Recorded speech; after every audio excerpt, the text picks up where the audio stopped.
What's good, everybody? How y'all doing? How are y'all doing? This is Gary B. Jr., and we are about to get started with Free Show Friday. And I'm excited. I don't know about you guys, but I am excited. So let's talk about um, what's been going on. There's a lot going on here. Let me get my OBS taken care of properly. Let's see here. And that's good. And so let me know where you guys are joining in from. Those who are online, let me know where you're joining in from. I'd love to hear from you. Um, and I'm gonna try to check out the chat here. But I'm excited about this week. There's a lot going on. Free Show got updated twice. And so that's a big deal. And we're going to talk about that a little bit to get an idea of what is going on and what's in store for us as we look at that. So let me pull this up and I'm going to pull my chat into here as well. And let's see that in my doc. All right. I see Alabama. Tayel, how's it going? Um, so Did you guys get the update for Free Show? Did anybody get the latest Free Show update? That would be my first question. Let me see here. And so there's a lot going on here because there was a 146 update. Let me share my screen here. There was a 1.4.6 update here, and this update was unbelievable. It allowed us to um, add weather forecast. We're going to talk a little bit about that today. Let me make this a little bit bigger for you guys. So allow for weather. It did adding folders with media, right? So to a project, so you can literally just drag a whole folder into a project, which is really cool. Open to reveal on one line at a time. So I think a week ago, I made a video about how to make bullet points in Free Show to be seamless. That video is completely null and void now that this update came out, because now you can literally make the bullets fly in individually with the click, just like you could with PowerPoint in Free Show now. So Tayel, check it out. Like I said, don't update right away. I wouldn't do it if you got service coming up this weekend. If you're working in a ministry, I wouldn't do it. But if you have time and you want to play with it on your own computer or something like that, I would definitely check it out. Then they got this option for RSS feeds. I don't use those very much, but I know that a lot of people do. They're real popular, like on websites and stuff like that, where you can put in an RSS feed link, I guess, or it's a feed, I guess, and it'll populate that into your Free Show slide, whatever that is. So I did want to test it out with like a news feed from CNN or CBS, I don't know, something like that. And then an option to reveal items. I kind of skipped around here, but this one here is an option to reveal items on a click. So you can have everything on one show. I say everything. You can have two things on the show, the title and then some bullet points or something like that, or just another text box. You can make it be revealed with a click. All right. So it can bring up the title, but you don't have to make a separate slide that has a title and the next item on it. You literally can just make it be all on one shot, on one slide, just like in PowerPoint, basically, right? And so it allows you to have multiple things on one slide and then bring them in with the click individually, just each text box if you want to, not bullet points, but you can do that separate too. That's another option, one line at a time. But this item here is you can put everything stacked in one slide, as opposed to the way that I taught it in the seamless bullet point video was to kind of stagger your slides to where you just kind of build out your slides incrementally one at a time, and have 5 slides for 5 bullets. This, you can put them all on one slide, all 5 bullets, and then you can make them come in one line at a time with a click, right? And so that's a big deal. Some tweaks, I don't think, let's see here. Oh, the effect slide opacity, that's a new one. There's a MIDI control change. I haven't got to play with that one too much yet. And then this audio preview, project export, it includes the effects and actions now. That's a big deal if you're trying to export a project and you want to send it, you know, export it out, save it, and then put it on a thumb drive or something like that. You can take it with you somewhere and it'll have all the actions and all the effects built into it, which is a really cool deal. And then remove each action trigger is not just the last one. So if you stack your actions in one action, so you might have 4 parts to one action in FreeShow. Now you can actually go in and delete individual ones as opposed to just deleting the last one at a time. Okay. And so that's a big deal, but that was 1.4.6. And then later on, they made another update to fix a few things, right? So there was a few bug fixes that came out with that they said, hey, we need to fix this. And this is why I don't recommend you automatically get every update. So please keep that in mind that there might be some things that they fix right away, because Christopher is unbelievable in terms of how quickly he can make these updates and adjustments. And so it's really just a matter of when does he want to make a release, because he's always making changes. He makes them pretty quick. And so, and along with the developers that kind of contribute to it as well, because this is open source. But he fixed the slide actions not added if the item was not at a first index. So basically, what was going on was if you did try to do the items sliding in, right? Like, so not sliding in, but the reveal one line at a time. If that was not the first text box in the order on the slide, it wasn't going to activate that particular option. It wasn't going to work. And so he fixed that. And then specific outputs not working for scriptures with no style overwrite. That one I didn't experience that one. And then let's see, local file settings updated when there was no changes. I didn't experience that either. And then this one here, right click output preview to edit. Now this one is pretty cool as well. And then an edit button in the scripture drawer. We'll look at those. So let's go to FreeShow. And so first off, I got my preview up here, right? I can now right click in here and I can hit edit and it'll take me right into the outputs for that particular output, which is really cool. Just a really nice feature. And then that scripture edit option is very similar. So if I go to scripture, now you can actually edit the template just for this. So I can click on this little pencil here and I don't think I clicked it. Let's see. Oh, there we go. I was about to say, I don't think it'll work because I don't have any scriptures. But if you want to change your scripture template, you can do that by clicking here and changing it whatever you want to, which was never anything new, but it does look different. It's a different update, but they've also got that pencil tool there where you can actually change it real time from the scripture page without having to go into the templates. All right. And then what else was there in that? The new loading screen, that's a small thing to me, but I think it was something that was kind of a big deal. We got Al on, able to be on for a little while. No problem. Welcome, welcome, welcome. Brian, Michigan in the house. Teo, you've experienced the NDI 10th issue. Okay. Interesting. I never saw it. So yeah, that's something that hopefully will be fixed now. Interesting. So NDI green 10. Oh, after the 6.2. So after NDI updated. Yeah, that's interesting.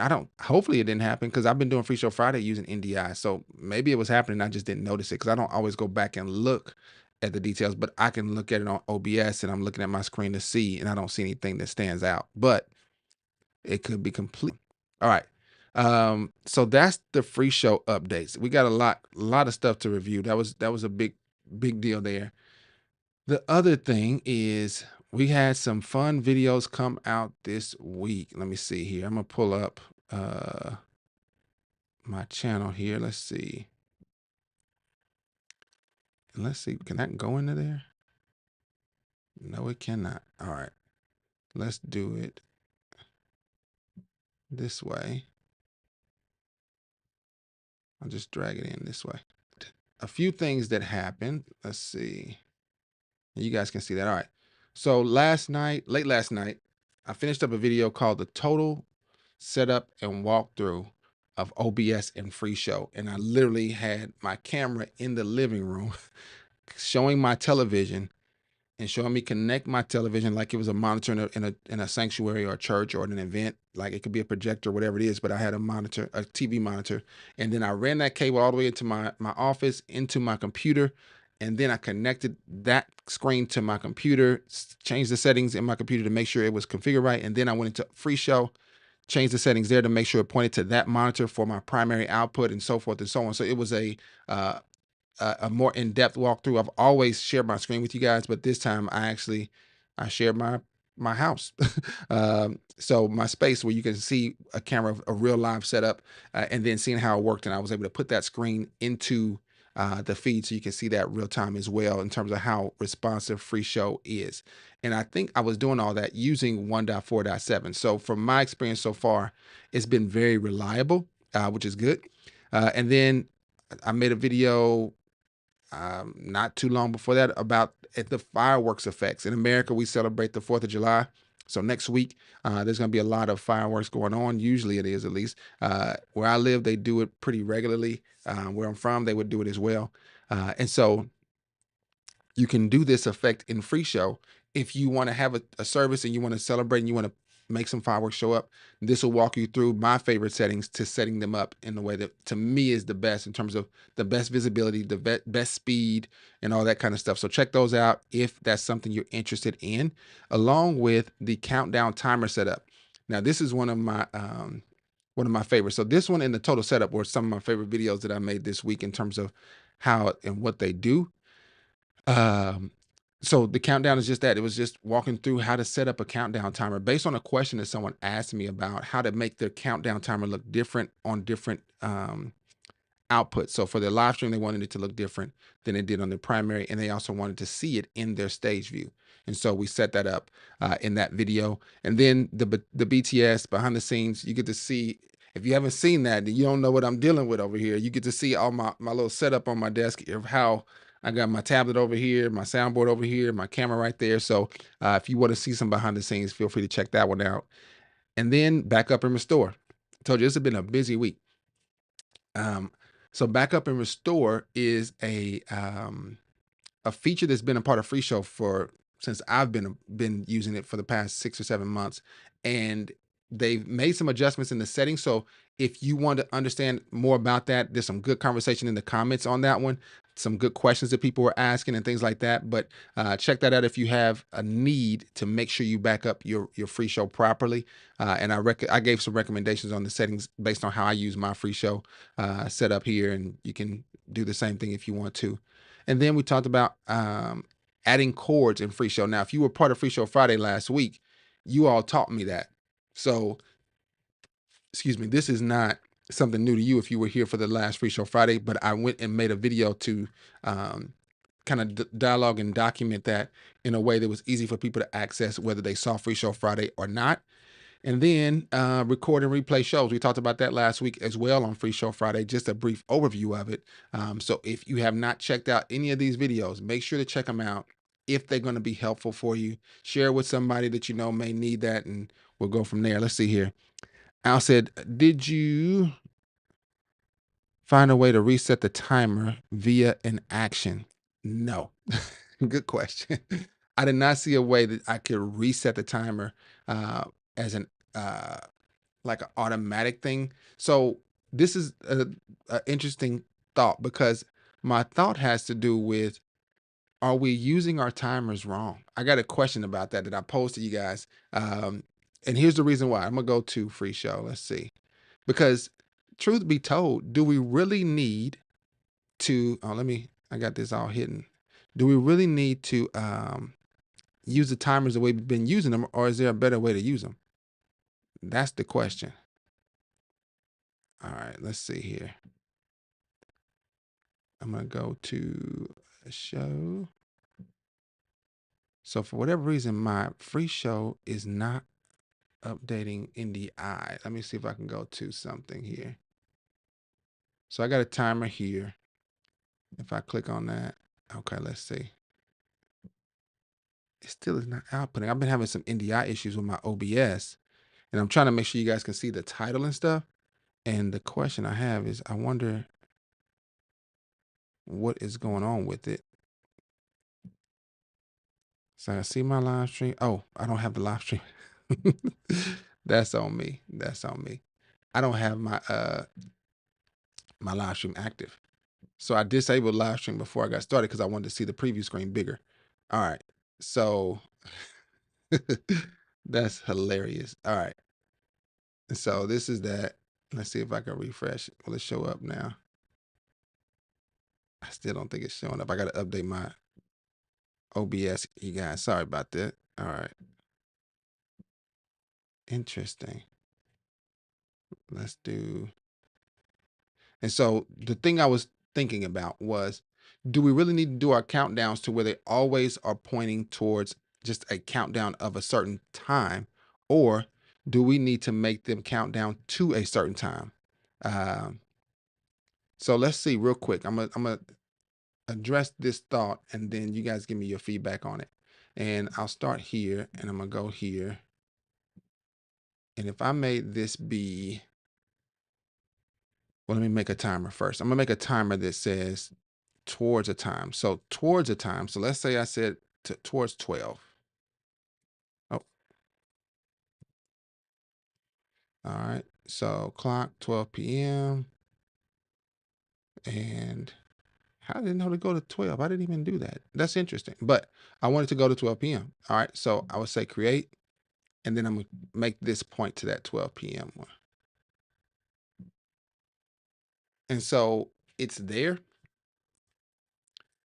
And what if you use this as your countdown timer for your ministry? So you can actually start it anytime you want to.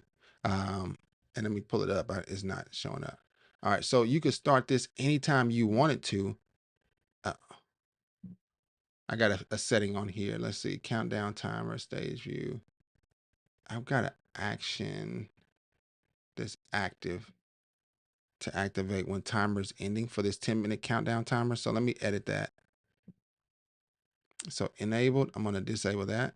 And so now it should let me go back here and show you guys. So what if you started your service as soon as you came in the building and you started your live stream, and in the live stream, you just started showing the countdown timer, and it just started from whenever, instead of having to make sure it started 10 minutes ahead, started at 37 minutes ahead, and just let it count down to wherever it needs to go to.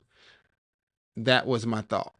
And I've not usually done presentations or tutorials that show that, but that to me,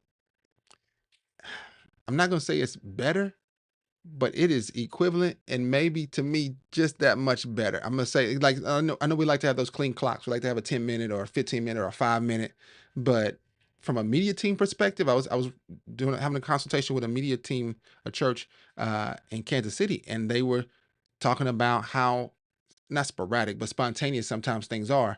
As a media team member, I can relate to that because they were talking about the songs, right? How the worship team, they go through the songs and they kind of go spontaneous. So they don't know what slide to go to next. And my thought is to control everything that's in your control as best you can. And this is one of those things you can control it and set it and forget it to where it just counts down to a time. You can start this thing the day before and it'll be fine. You can let it run all week and it'll be fine. So that's something to keep in mind as an option that we don't talk a lot about with the timers. And so consider it, instead of it being a countdown from from a time, let it count down towards a time. And that's a feature that is always been there. And when you go to your timers and you say new timer, we always do from start to end. But what if we did towards the time, right? And we got the time until event. That's another option that you can use as well. That you can say, hey, you know what? I got my calendar in here and I've got my church services time starting at a certain time. You can do it identical to this, but this will be, you can pick it by that event basically, which is pretty cool too. You just have to take another step to make the event. That's that. All right, let me see. We got another question here. So to answer your question now, no, I did not find a way in terms of a action. And now that I think about it, I think we need to maybe do something to, maybe we put a request in. I'm trying to think about why that's not there. Because when you go to your timers, they got the start, they got the pause, and they got the stop. They've got the feature to reset your timers in the timer section with this little icon here.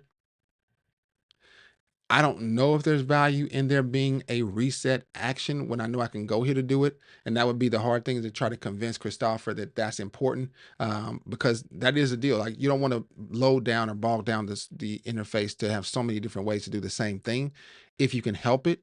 But there have been some things that have come out that are new, like in terms of this right here. Like you can add actions right here directly to a particular show that you can trigger just from here, which is pretty cool. And you can do that also from the shows. You can go and make an action just for a category, right? So a category action, a show action. I mean, actions are all over. And then you can also add actions for your sections as well. So it's kind of crazy. The actions are crazy. I can see a benefit in having one that does say refresh a timer.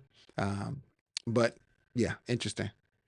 Um, so Al's thinking about using the countdown to a time. That's pretty cool, Al. So Brian says, I sometimes have to pause videos in a presentation.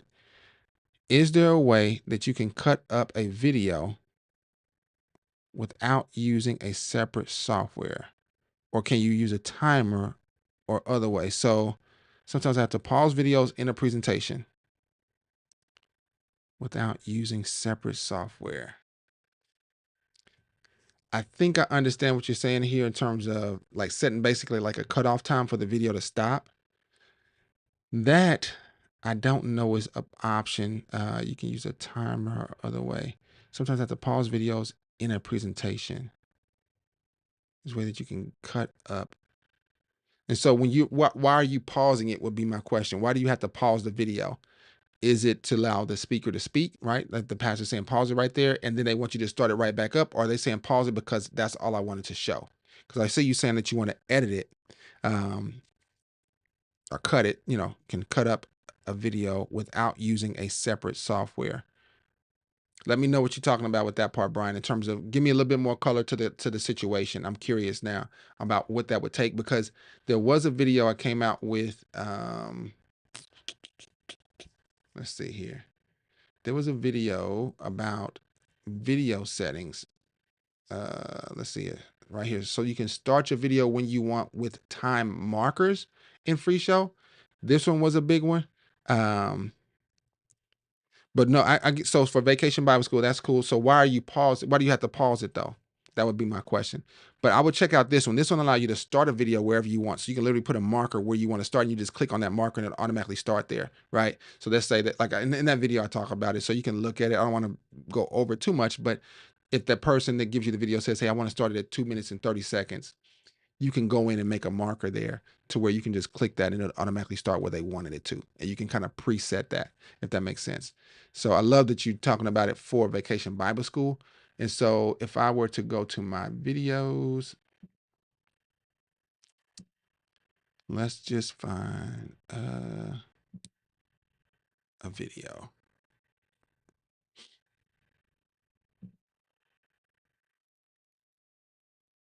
The Book of Acts. It's the second And so volume of let me a mute unified this. two-part work that today we call. All right. And so this video is there. Look, how do I see it? Let's see. All right.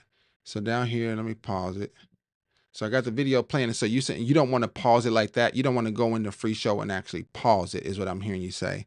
Tell me if I'm right on that. Okay. So kids can answer questions. I like that. That would be interesting that would be an interesting reason for an action, right? So if we go into our actions, is there one that pauses a video? I've never looked. Start camera, start screen, start effect, start overlay. We got audio, change, start. Okay, timers, those can be paused.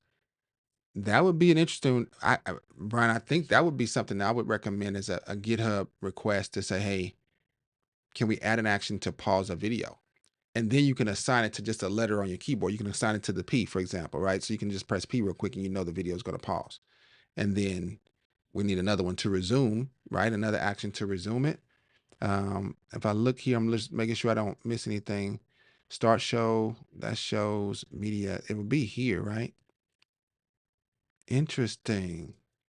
Yeah, I think that would be my recommendation, to be able to have it be some kind of action. But you say, or can you use a timer or cut up a video without using a separate software? Cut up a video. To where, oh, like make it basically play the part you want and then no more. Not that no, I don't think there's a way to do that in Free Show either, where you can just play a certain segment of a video and it's just done, right? Like a basically like an in and out point. Because I use video editors a lot, or a video editor. I use DaVinci Resolve as a video editor, and so what I'm hearing you say is you want to have some type of in and out point. So if I go back to my media, and what was I in? I think I was in this one. Okay, so I'm gonna drag that into my show. So if I go here, it doesn't do that. Let me clear it out. So show media preview controls. All right. So here you can manage subtitles, but this one is toggle your time markers, right? And I can add a time marker, but it doesn't make the video stop or start, if that makes sense. So yeah, that would have to be some kind of request for an actual action. So it says right now I make numerous videos from the original. That makes sense, and I get that. And I do the same thing for Bible study with young men, where I'll just kind of pre-record a video snippet and let it play out. I don't usually pause it in the middle. I just, kind of the same idea. I play the amount that I record the amount that I want to record, and I play that amount, right? And that's what I'm hearing you saying is that there's a certain amount that you want to play, and you want to be able to stop it. I would say I would do a request for that. That would be a big deal, man. I like that idea. And if you don't do it, I'm gonna beat you to it. But I'll let you know. Check it out. Do it on GitHub. And the reason I encourage you guys to make those requests because I think that there's a lot of value in hearing a different voice, right? Like I make some GitHub requests I'd say I make quite a bit, but I don't want to make and take for one, it's you guys' ideas. I think those are great ideas. So I want you to make sure that you're the one recognized for it and that you're the one that gets a notification when it does get updated, right? Because they'll notify you when they close that case, right? So I would say submit it on GitHub and let the team get back with you about that. And you can give a good reason and say, hey, this is why I'm actually doing this right now. I'm trying to play a video, but I need space for it. So I have to cut the video up before I can use it in Free Show. And maybe they can make some type of in and out points or something like that. Got you. So you run you run a VBS. You want me to do it for you? Let me know. Let me know if you want me to make that request. I'm gonna call it probably like an in and out point request. Maybe. I don't know. Or even just a way to edit to where you can kind of describe you. I'm gonna describe your situation to them. All right. A couple of announcements real quick. Let's see here. Where we at? I'm trying to see my settings here. Oh, this is the wrong account. So with all that, let me just make a few announcements of some other things going on. It's kind of crazy. So I just started a new channel, and this new channel has to do with um, practical productions and making content that matters, right? And so this is different than the content that we talk about on Free Show. This is more geared towards video gear production, cameras, tools, equipment, and things like that. And so if that's something that you're interested in, please go to that channel. It's called The Practical Production is what it's called. No views. I don't think there's any views on it yet. I just released it this morning. So I just started this morning, but it's a channel dedicated to helping you be better at video production, sound, short films, narratives, interviews, and things like that. And I say that to you all because as ministry media leaders, a lot of times what ends up happening is you're in control or you manage the ministry's um, video productions for live streams and things like that and service recording. But there's often some things that you want to do that don't involve just a service. Maybe you want to do an interview with the pastor or with one of the staff or the team members or one of the parents or one of the students, and you want to understand how to light that properly, right? Or how to mic them up properly. Those are some of the things that we'll be covering in that particular channel, and it's going to be another one of my passions. That's something I love to do. It's all about technology for me in terms of that's one of the things I love to do in terms of how I use it. But I've also taken a great deal of time to invest energy and understanding of how to use cameras and how to shoot films and tell stories using video. So check it out. Let me put it in. I'll try to put it in the chat. So those who want to see it can get to it pretty easily if you want to. And I don't even know if this will work. Maybe not. I'm trying to copy it and paste it in. Nope. So I say at the practical production for um, more Gary B. Jr. stuff. All right, about and I made some videos on this channel about that a little bit. Link the new channels. I don't look. That's a good question. How do you? Okay, maybe I'll go up here. Maybe they'll let me do it that way. Okay, let's see. Copy. It's not letting me paste in here. Let me see if I can do this another way. That's kind of weird. I'm gonna go to my browser down here. I can't link it. I can't put the link in there for some reason from OBS. My chat doc is acting kind of weird. But let's see if I can paste it in here. Yeah. Okay. There we go. All right. So that's there. All right. That's one thing. There'll be more videos. I'm gonna probably release the other couple over the next couple of days. I got a couple of videos I created about a few other things, but it's me just sitting down. It's more of a perspective channel. It's not training and tutorials only like this free show stuff. Free show is really just me doing tutorials and equipping you to use free show. This one's gonna be more about equipping and helping people with a mindset that a lot of people are just buying stuff to be buying it because it's new. And my goal and my mentality is I want to buy stuff that works and what's best for what I need to create.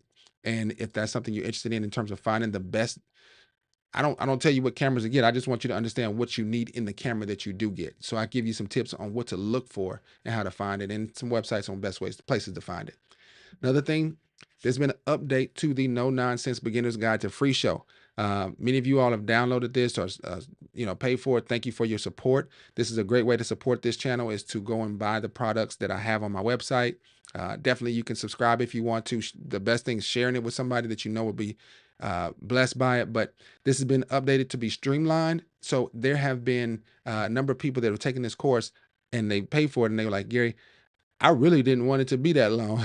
I wanted it to be shorter. So I re-recorded every piece of it to be more streamlined, taking it down from 2.5 hours to 1.5 hours, but it's power packed with so many different things that are unique to this particular guide. And so if that's something that you need, or you know somebody that's getting started with free show, this is going to be a very helpful guide. It was helpful at the beginning when I first did it. It was really more of a overview of everything about free show, right? That was my approach to it because that's how I think as a trainer. But when you're in the mix and you're trying to get it going, you're trying to get it started, this is going to be the best way for you to get started with it in terms of getting started really quick, in terms of just walking through. Like, you open up free show, you take the course, and you can go along with it and take the steps, and you'll be ready to have your first project done and ready for your first service. All right. And then another update, this gentleman, Mr. Tony Mobley, invited me to be on his show. I think it's called Conversations with Tony Mobley. I'm going to be on there on July 2nd. So if you want to check that out, it'll be live. So I'll put a link in there for that too. July 2nd. I would love to hear from you guys in there. Let's see here. And Tony may be on now. I'm not sure. But this is where I'll be there talking with him about some things about free show and all kinds of fun stuff. And that's it. That's all. Look, this is like a service. All right. It says, can you can also link it as a channel page on your free show page as an extra YouTube channel on the home page.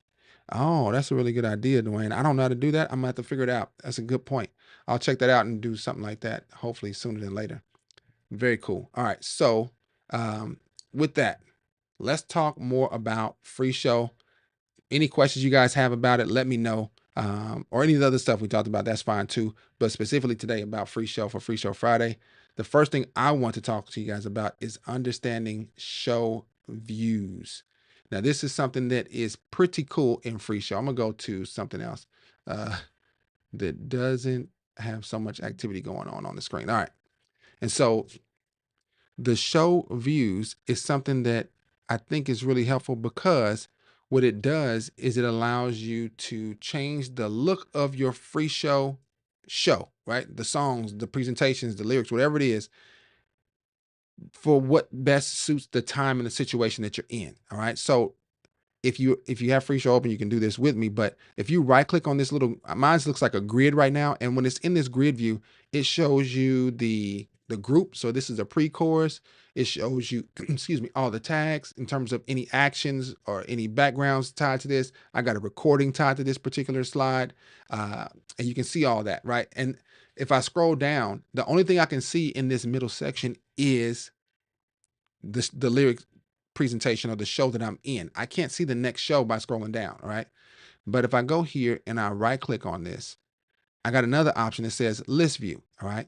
So if I click on list view, it changes the entire view of this particular show, same show, but just a different view. I still can see my actions and I got lyrics here. It doesn't show me that there's a recording on the image over here. The recording option shows me over here on the right, right? So anything that's on the left side would be on the left in the actual um, preview, but anything that would be on the right side, any other, like I think actions show up on the right side, for example. If you drag an action to this show, it would show up on the right. It would be over here, and it's kind of grayed out. You can't see it too well, but there's a little dot up there for that recording that I've got tied to this, right? Now, the other cool thing about this list view is you can actually edit it and just start typing, and it goes into the show, right? Like you can literally adjust and edit real time from this view. My question to you is how many of you guys are using the list view during your service? Because this to me is a really cool real time way to navigate, especially if you're having some spontaneous songs going on. This is a great way to do it. And if I scroll down to the bottom, it still stops at the end of the show. So it does not continuously show the show, right? Now, if I go here and I right click again and I go to lyrics view, check this out. Scroll through.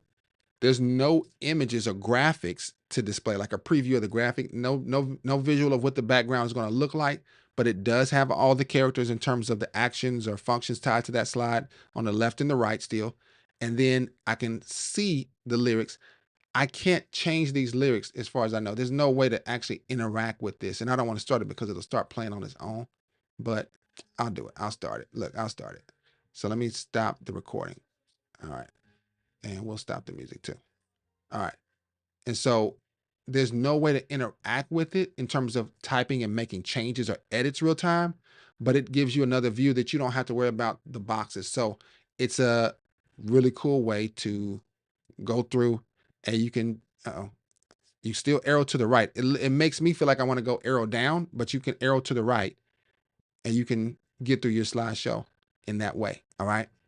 Now, those are all the views, but there's another thing you can do. If you right click on this, there's this simple view. So on simple view, when I click that, it changes the look to where you can see the background image, you can see the text. And if I scroll down, it still stops right at this end of the show. But I don't see any monikers. I don't see any notes of this. There's a song tied to this. I don't see any notes that this is recorded. I don't see any notes that this is a background tied to this particular show. It's just a simple view. No groupings except the color. So you can see the color code. I got purple and then I got pink. And so this one is a simple view. And I actually accidentally went to simple view and I thought there was something wrong with FreeShow. Yeah, I was tripping. But this is a note for you to remember that it does this. I don't know the benefit of simple view for me. I think the benefit of it is if you're done editing, this is a good way to just see just what you need to see, and that's it. But another cool thing about this is you can uh, toggle through and just click on that, and it'll change it to grid view. But I'm gonna go back and I'm gonna go to groups view, right? And so what groups view does is it kind of shrinks everything down, right? And it shows you the pre-chorus, the chorus, the bridge, the chorus, and it makes that entire show be a lot smaller. And it still allows you to go through each piece, but I can go to the chorus, right? It says I'm desperately waiting to be where you are. I arrow to the right, and it opens it up to this I'll cross, right? It didn't go straight to the bridge, right? So if I go, let's see, for your glory. I don't know if there's another one. So, and it shrinks it back down. So it expands it and it shrinks it. So this is bridge 2. For your glory, I'll do anything. And then it opens up just to see you, to behold you as my king. It expands out as you go through it. And then when I go over, it takes you on into the next section there. into the pre-course, right? And there's multiple slides in there. They'll pop out, but it condenses it to where you don't have as many slides if you don't want those, right? And that one I believe is a part of the update, right? That group view is, right? And so the other thing about this, I'm trying to think about oh, one of my favorite things, I should say, is the view where you can toggle the view up here at the top. And we've talked about this before, where you toggle the focus mode. So I can go to focus mode, and focus mode, this reminds me of what ProPresenter looks like when I see tutorials. I've never really used ProPresenter live, like I told you that before, but reminds me of how ProPresenter is, where you can actually see everything and you can scroll through your entire project, right? So the entire service, fully visible at a glance, and you can go through the whole thing, right? And it's there, and you just go through and you can arrow through everything, and you don't, there's no surprises. You see exactly, this is the section called sermon, and this is the scriptures in there, Joshua chapter 1 verses 1 through 9. This is found at the top under the view option. And so I wanted to bring it up as from a beginner level perspective. We're kind of, we do our beginner, intermediate, and advanced. So this is a beginner discussion, but it's something that to me is pretty interesting because I don't know that we make the most of it on a day-to-day basis. What are some ways that you all use your view in free show? Okay, in terms of, does anybody use this toggle focus mode? If I hit it again, what it does, it just kind of brings you out of it. And I'm trying to think, if I do it again, what will it do? I think it'll just take me back into it, right? And so you can do that, but does anybody use this mode, the focus mode, or do you change your view? I'm gonna turn it back off. And if I go into Joshua 1:9, does anybody change their view here on the next slide time? Not slide timer, but the changing the view from groups view and simple view and all that kind of stuff. And I go back to grid view, that's there. List view. List view is really cool, right? Now, the interesting thing about list view is you can literally manipulate the scriptures. I wouldn't say you do that, but if there's something that you don't want it to be that way, let's say you input all the scriptures, like right now, this says Joshua 1 through 9, but I wanted to just say Joshua chapter 1, verse 1. I can go in there and edit that. And then this one, I can make it say verse 2, because when you drag in a whole group, it does put the entire range, right? A whole group range of scriptures. It'll put the whole range, but you can see the actual verse as the title of that slide. But what's visible is going to be the range, like we see here, 1 through 9. So you can go in and change that. And that might be worthwhile to be able to go in and change that. But that's if you have enough time to premeditate. You know what I mean? So Teo says, I don't change the view. I'm still a beginner. I love it. I'm with you on that in terms of understanding that. What I will say though, Teo, is that if you know the flow of your service, okay, as you get comfortable with because you know you're not a beginner at your service, the way your ministry flows and all that kind of stuff, and you know that you don't need to make any changes, or I take that back, if you know you need to make changes, I would recommend trying the list view. Okay, the list view can be your friend, and I say that because it shows everything. Okay, let's see, if I go to For Your Glory, it shows everything, and it gives you room to edit real time as well. Okay, so I really like it. I don't have it that way because it's not that way by default, but I do like that view. It is, if I was in a ministry meeting real time, I would probably be in this view more than anything. And then I may do the toggle. The toggle focus mode is hard because it makes it to where you really don't have room to really edit anything. It's really just, it's game time. You just flow with it. And I think that's important for churches that have a really streamlined production flow. That makes a lot of sense, where they're not making changes on the fly, or maybe there's a team in the back that's doing a lot of changes, but the person that's running the show doesn't need to see any of that stuff because they're not responsible for that. For me, the way I grew up in the churches I've been a part of, the person that's running the show is the person that makes the edits and makes the changes, and may run the soundboard, and they may run the camera at the same time as well. All right. So if that's you, I relate, I get it. So keep that in mind. That's something I wanted to make sure you guys understand, is it's different views in free show that can be helpful for different reasons. All right. The next thing is this weather widget. All right.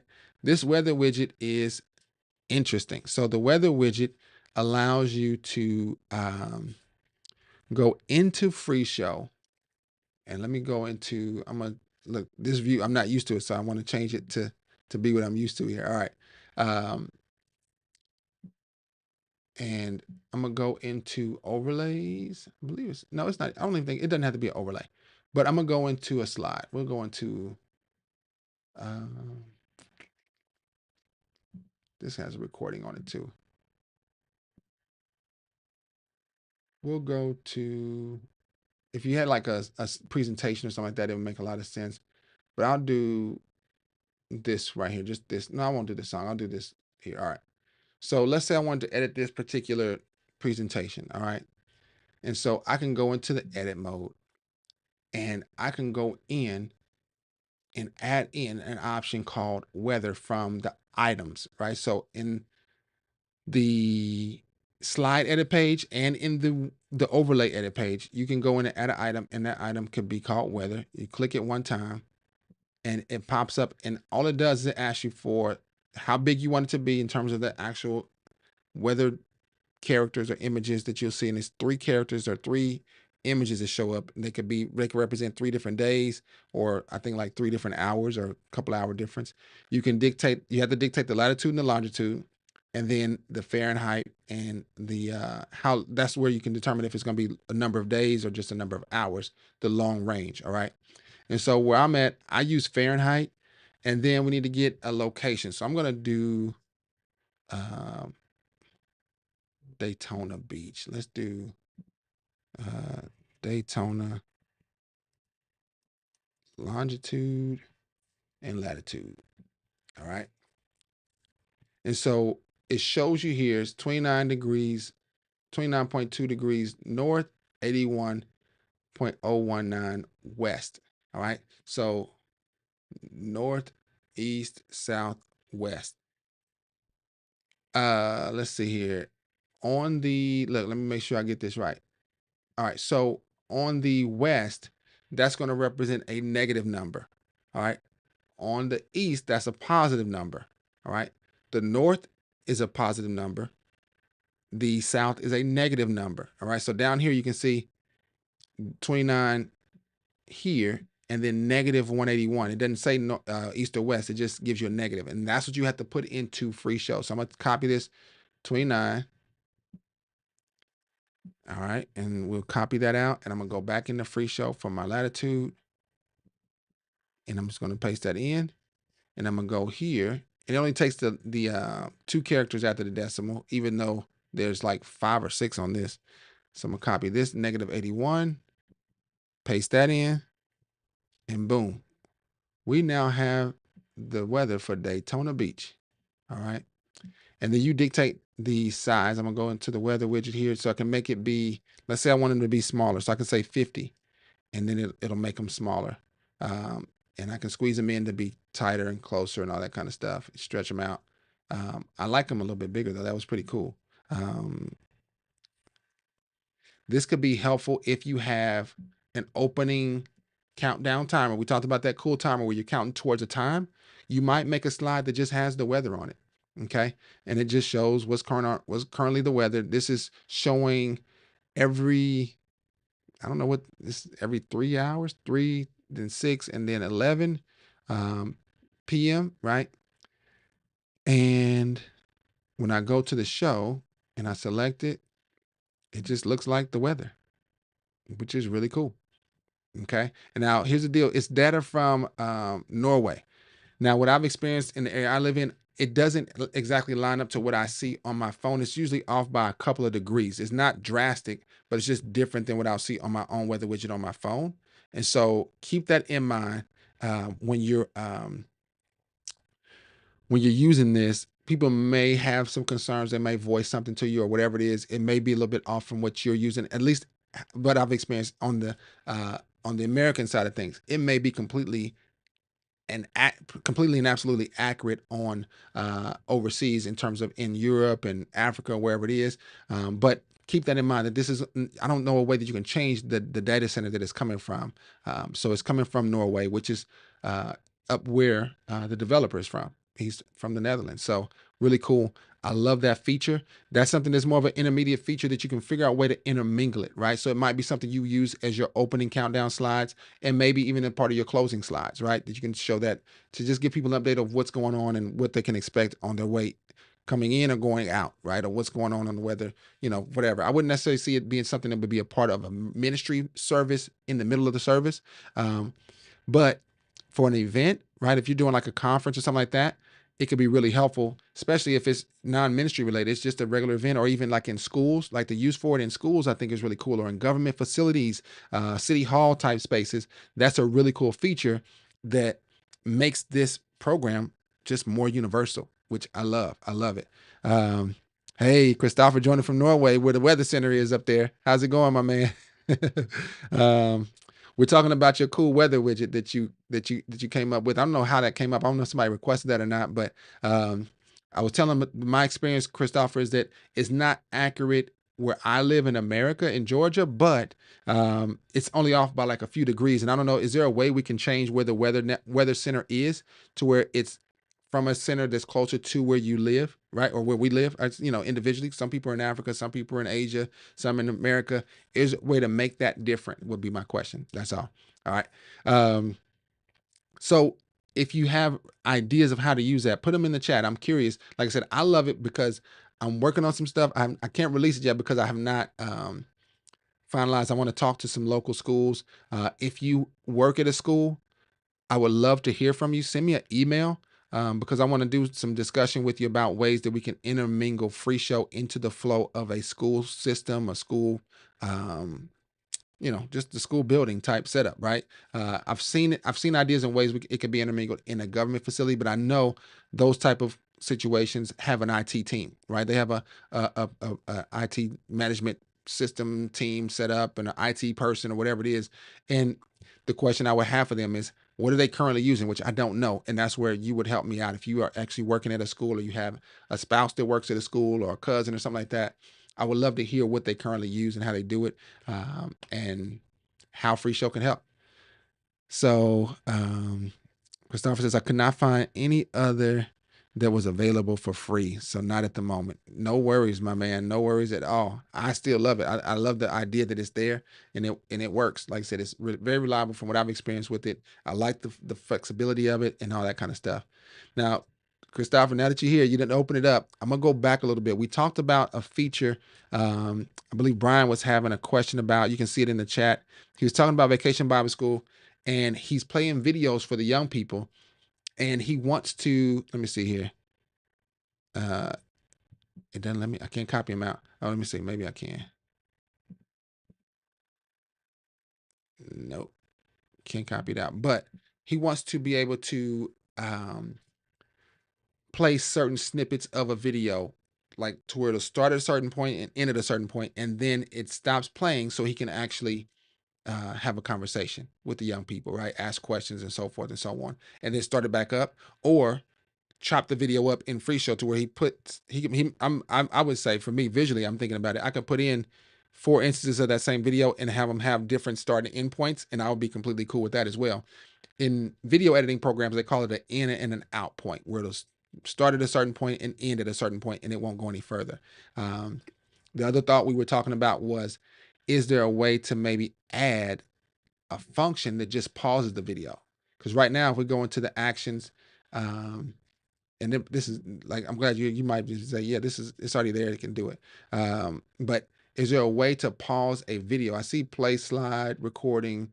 Um, we see all those here, but when it comes to media, there's no pause a video or anything like that. Is that something that could be useful from your standpoint? From, you're looking from the top down as a developer, so you got a lot of insight on that. Um, he says you can right click a video, go to edit, and change the start and end time, or you can use time markers to set your. See, I knew it. All right, so if I go to my media, I knew about the markers. I mentioned the markers to him, but the markers don't dictate where it stops. It just dictates where it starts, if I remember correctly. And tell me if I'm wrong on that, though, Christopher. If I go to a video, he said we can right click on the video and hit edit. Oh, snap. So you can literally set the start and end times. There we go. You guys, I learned something new every time Free Show Friday comes up. So you can literally, if Brian's still on, I think he may have had to leave. I'm not sure if he can stay on the whole time, but you can right click and you can change your start and end times. And these are in seconds, is my guess, 526 seconds. So this is a video that's just under, what's that, 10 minutes? So it's probably like 9.5 minutes or something like that. And so you would change it here to do that. Now, this is where my question would come in, Christopher, is can I add in a video? So this is Acts part 1. Can I add multiple instances? Yep. Okay. But each of those instances, because he's got a video, he wants to pause it multiple times. He can only set one start and end point. Am I correct on understanding that? Let me remove this. I'm going to remove this. And I'm going to set a start time at, I'm going to start it at 10 seconds. And I want it to end at 20 seconds. All right. So I'm going to go to show. And I'm going to go to media. And I'm going to start it. Remove that. And it's going. And it started at the 10-second mark. What happens when it gets to the, oh, it just loops. Okay, so it's set to loop right now. And if I were to go in here, I can turn the loop off. And so this is important for you, Brian, and anybody else that's wanting to use it. It just would pause, I think. Let's see. Well, no, it's going again. I turned off the loop, but I wonder what I did. Got it. You would have to duplicate the video on the system to edit differently because start and end is per video. That's what I thought. Okay. And so I would have to make multiple versions of it in the folder that it's from, is what Christopher is saying. So you might say, Acts, these are the Bible Project, which is a really cool teaching on the Bible, right? They do these overviews of different Bible themes and things like that. So if you guys want, this is a really cool resource. It'd be really cool for Vacation Bible School too, Brian, if you're not using it already. But they do these animated or artistic approaches to telling stories from the Bible and themes of the Bible and books of the Bible. They do overviews. And so what he's saying is wherever this folder is called Bible Project Videos, I would need to go in and make another one. So this is Acts part 1. I might have to make an Acts part 1 -2, Acts part 1 -3, Acts part 1 -4, and they all have a different. I would go into FreeShow then and have all of them have a different start and end time, and I could do it all basically in FreeShow, right? I would just be duplicating a file, right? I would have to duplicate a file, but I would not have to go into a video editor to actually have different versions of it. So you can put them in to your actual show, and they'll have their own start and end time tied to them, which is pretty cool. All right. Thanks, Christopher. Like I said, you always come in clutch when it comes to things that are questions that completely go over my head. And the team, the folks that are a part of this live stream are always helpful. Last week, I think they showed me how to use chords. The non-musical man using chords, which is hilarious. So that's pretty cool. All right. Hopefully that helps you guys understand, but that's a great feedback. I love that. The next thing I wanted to talk about was actions with wait time. So that was the weather was an intermediate discussion. Now we're getting into more of an advanced discussion. When we talk about how to use actions, right? And I did a poll. Look, let me check my poll. Let's see here. I guess I can just go here. I'm gonna go to the channel. I think you can see the poll from here. Posts. Let's see. All right. Which do you use most in FreeShow? Lower thirds, YouTube videos, overlays, or lyric web search? And so I'm going to answer it for me. I actually use lower third scriptures the most, and that's actually the case for a lot of people, right? In terms of the majority here, out of the 12 or 13 people. So go ahead and vote if you have not yet. Go to my site or to the YouTube channel. Let me know, do you use YouTube videos, overlays, or lyric web search? Last week, though, we talked about which of these free show topics do you have the most questions about? All right. And for me, I'm gonna answer this. I'm gonna say customizing actions. I'm gonna say customizing actions. And that was the same thing. This one had over 30 votes, not over. It had 29. I made it 30, but there was 43% saying they want to learn more about actions. So I'm committed to helping us grow as a community on how we use free show and understanding how to implement actions even more, right? And so when it comes to actions, one of the cool things about them is there's a way that you can add actions, and I've exposed to you guys or share with you guys, you can stack actions, right? So I'm just gonna call this a stacked action. I'm gonna say for training. because I'm gonna delete this later, so I won't keep it in here. But so I'm gonna say choose action. All right. And I'm gonna make this action start a show. And I'll pick oceans. And I can just do a search for it. All right. So I wanted to start this show. I'm gonna add something else I wanted to do. I wanted to also start a playlist. That's not normal, but I'm just doing it just for the sake of the discussion. All right. So I've got a live stream intro. I'll start that playlist. And then I'm going to add another action, and I want it to wait. And I'm going to have it wait 5 seconds. And let's see here, media, output, audio. I don't think, let's see. I'm going to do one. I'm going to make it clear the audio. So I'm going to say, wait those seconds and then clear the audio. So it's going to play that playlist for 5 seconds or whatever I said. And then it's going to stop it because I said after 5 seconds, clear the audio. And then I wanted to wait again for 2 seconds. And I wanted to show a effect. So start an effect. All right. And I get to pick the effect. I'm gonna pick my fireworks effect. And that action is there. All right. So this is a stacked action is what we called it. So I'm gonna close this out and let's see what ends up happening. If I scroll down in my actions and I'm looking for the stack. So if I click that, we should be seeing a lot of activity up here. What I'm gonna do is I'm gonna make it to where my live stream is in disabled. So it can be a little bit bigger up there so you guys can see it. And let's see here. How big can it go? All right, cool. All right, let's go back to the show. Oh, I knew that was going to happen sooner, one way or another. All right, let me pull this back. All right, there we go. All right, so stacked action. Let's do it. I'm going to click it. It starts this show. I hear the music playing. Um, let's see here. And it just stopped. And then the fireworks started up. And I probably should have put an action to stop the fireworks. So let's do that too.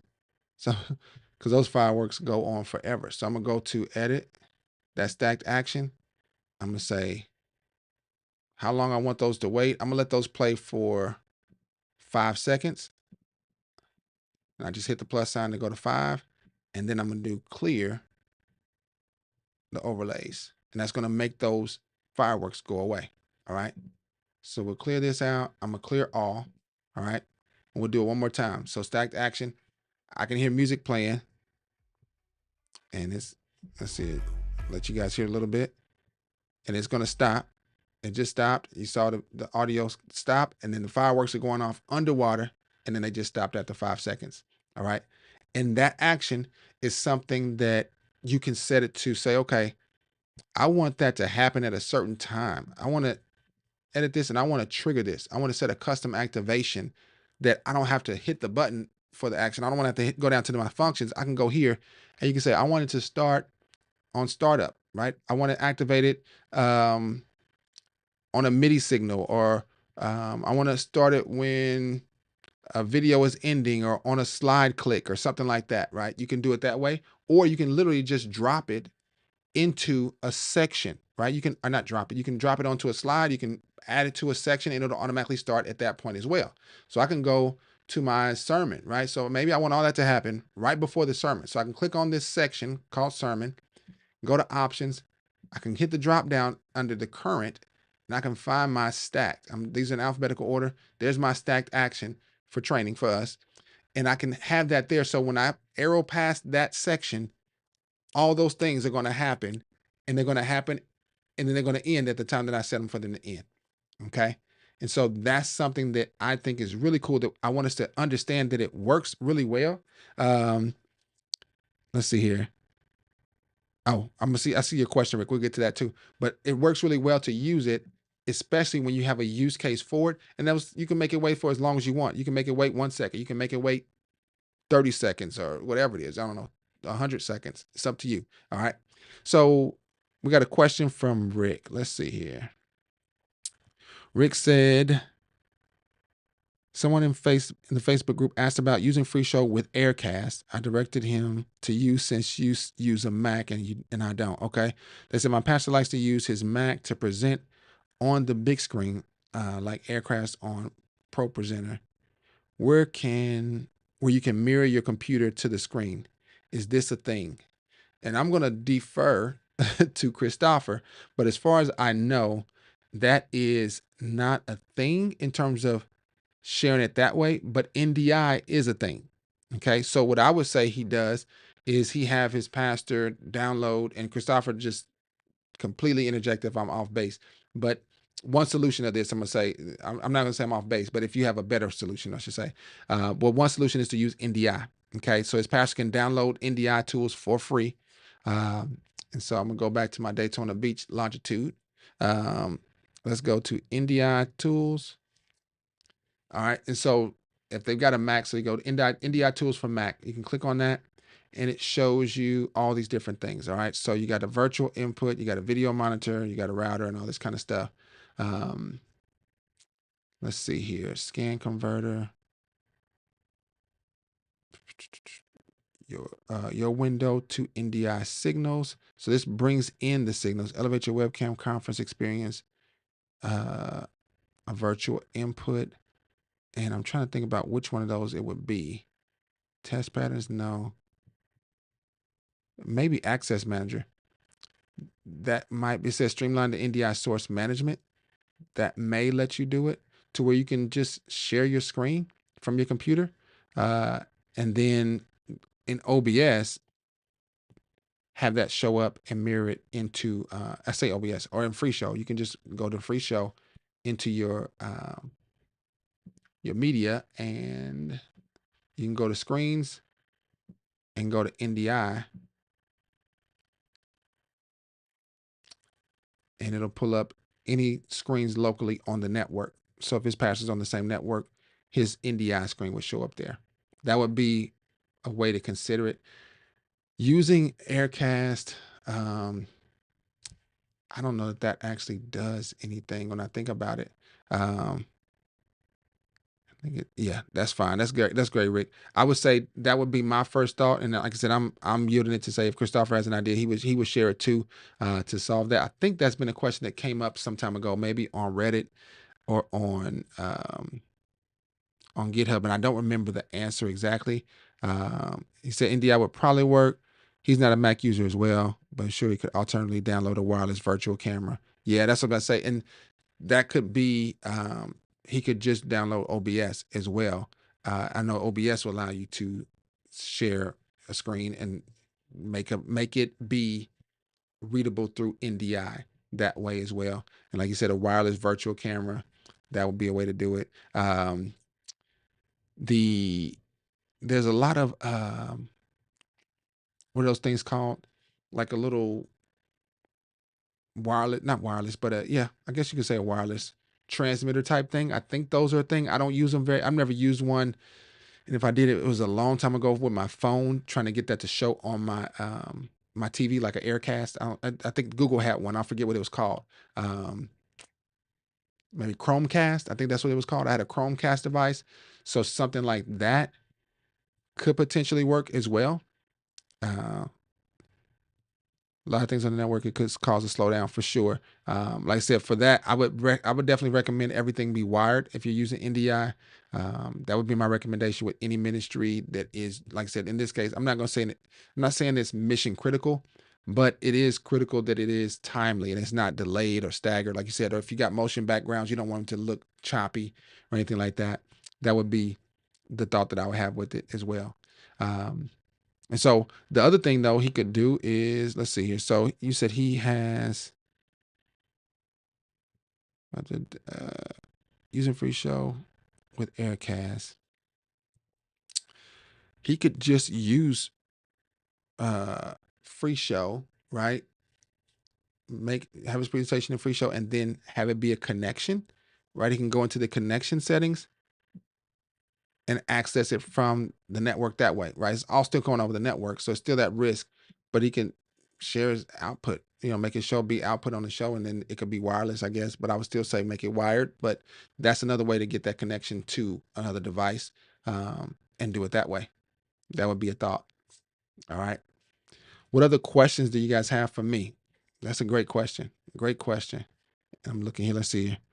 Okay. Yeah. So we've gone over understanding show views in FreeShow, right? So we showed different ways to see your show, right? That is pretty cool. And you can change that by right clicking on this little grid icon. For me, it looks like a grid right now. List view is really cool if you need to make real-time edits, right? And then right click again, they got the lyrics view, which allows you to just see the lyrics, no fluff, no backgrounds or anything like that visible, and you can see that. And then the other cool thing is you can do the simple view or group view. Simple view just breaks down everything simple, least common denominator, and you've got your text, no graphics, no images, no actions are visible in this view, um, and it's there. And then you also have the group view, um, that groups and shrinks down. It kind of like it's almost like a zip file, I guess, in a sense, where it shrinks down the entire song, because this song has a lot more slides than just these 8 that you see here. Okay, you see here it's got 32 slides. This chorus is on slide number 32. But when I go to, let's see, I'm gonna go to, that's 26, 28. Let's go to this verse 3. When I go to verse 3 and I arrow through, you'll see it's going to slide 18, 19. It goes to 20 right there, 21, but it's not making my show longer. It's just adding that one extra slide there so you can go through it each step of the way by hitting the arrows to the right, and it shows you every slide in between. But then once I get to 25, 26 is the bridge, and 18 shrinks back down. It goes back to compact style, right? So really cool way to make sure you can see every part of your song. I wish I understood what verses, choruses, pre-choruses, and bridges were about. I've been studying a little bit about that, to better understand, because I just made this stuff up. I don't think this is how this song was. I got this song off of Artlist, and it didn't have anything preset. So if you really want to make sure you get it right, definitely get it from a reliable source, or you're that musically inclined, you can do it pretty easily. And then the other part of the view, you can go to the view and change the focus mode, and it will show you everything. Now, the cool thing about this is you can scroll through and you can see every single slide without having to um, like go over to the left and change the actual show, right? You can scroll through and get to, you can see every section, everything else. And like I said, this reminds me of like a pro presenter view as well. So I can go back out, go to view, toggle mode, and it takes me back out, and I can get to my show, um, to do whatever I want to go to. All right. And it pops up everything. But those views are really cool, especially from a beginner to understand. And I'm gonna go back just to grid view. That's kind of the default, but all those have their purpose and they really serve a really cool way to do it. Um, what's going on, David? 2 questions. You said, can you use an Ethernet cable or any suggested cable of some sort to connect the NDI? My church media has 2 computers, one for OBS and one for FreeShow. Absolutely. And I say absolutely. Let me back down. Ethernet cable to the same router or same switcher, whatever it is, right? In terms of they need to be connected to the same network. So you can't Ethernet cable them together, right? So you can't put an Ethernet cable from one computer to the next and think that's going to help NDI. They've got to be connected to the same network though, right? So if you got a router or something like that nearby, you can plug them both up to that same router. NDI will be seamless. It'll be pretty spot on. Okay. Um, Other than that, if you wanted to do HDMI, the best thing I would say would be probably use some type of video switcher in between it to where you would have your, let's see, you said you use, my church media has 2 computers, one for OBS and one for FreeShow. And I'm guessing what you're saying is you're trying to get your FreeShow signal into OBS, right? Um, you could do that with a cable. HDMI cable. But the downside of the HDMI cable to me is that it will not carry over transparency. That's the beauty of using NDI, to where transparency carries over seamlessly without you having to do green screen or doing chroma keying and all that stuff. Which OBS does have chroma keying, so you can do that if you wanted to. But NDI is a lot simpler in that sense. So those would be my answers. So yes, you can use an Ethernet cable. Just plug them up to the same network, not to each other. Okay. HDMI with a switcher in between could work, but it complicates things because then you got to do chroma keying on the OBS side of things and just get the lyrics out of FreeShow into one input and then get an output out of that same switcher. It's a workaround. It's a workaround. So you can check out my ATEM switcher video and it'll kind of give you an idea of how that works, but it's possible, I guess, with the HDMI cable. And then the question was, how do I loop announcements while having a timer showing on the announcement slides? How do I loop announcements while having a timer showing on the announcement slides? Great question. So 2 parts to that question. I think I made a fake announcement show. So let me go here and look and see what I got. I'm gonna go all, and let's just do a search for announcements. Boom, pow. I got one. Okay. I'm going to add them to the project that I'm in. And here we go. Nope. Not what I thought. Let's see if announcements 2 has anything. I'm just trying to find something that's got some images with it. Nope. Here's one. Announcement slides. Let's see what that is. Yeah. All right. This will work. This will work. And it has a timer with it. All right. So let me describe what we got here. Real quick, somebody said, can we get a grid view on Bible translations list also? That would be pretty cool. Grid view on the Bible translations list. So this left side, that could be fun. I like that idea. That's a pitch to Christopher. I'm gonna let him give some feedback to that. All right, that might be a GitHub request though too. So make sure to do that if you're really serious about it. I love that idea though. SBU Media, very cool idea. All right. So this timer with the loop show. All right. So the first thing I'm gonna turn off. This is change output style. Turn that off. I'm going to disable all of this. I'm gonna turn this back to 0. All right. Reset, I guess that's what we'll do. And we'll take, that's just the background. That's just muting the background. All right, so I got some slides here. And the question was, how do we make these slides loop while having a timer play simultaneously? All right, so let's go into this slide and let's see what happens here. I'm gonna go to the edit page and let you see what I've got. So I literally added the timer into the show, okay, on the actual service page. And so it's here. But if I go to this slide, I've added the timer again, the same 10-minute countdown timer, but I put it in a different position because I want to make sure that you can see the entirety of the show. In terms of this case, this would be like a flyer that you've got or something like that. So you might have your timer down at the bottom. I got it up at the top. It's just my preference. It's totally up to you though, right? So my first one has this and it's all going to loop. So I've got my slides. So your first thing you got to do is edit your slides. This is just a thought. You can put it on here like this in the actual show. I'm going to show you another way to do this. Just don't let me forget. All right. So we got it here. So I'm going to go to show. And the next thing I would do is I would just set a universal timer. It's called the next slide timer down at the bottom of the show section in the middle. When you click that, it says, okay, how long do you want it to be? And it popped up 10 seconds. I can make it be 7 seconds at a time. I don't know. It's totally up to you. And it tells you how long it'll be altogether. 35 seconds. All right. And I can say apply to all. And it does it. And what that does, when you go down to that bottom icon, what it does, it automatically makes this last slide do a loop back. So it says remove, go to start. If I want to, I could turn it off. But if you use that universal, I call it universal timer, but it's the next slide timer for all the slides, it will automatically create the loop for you. All right.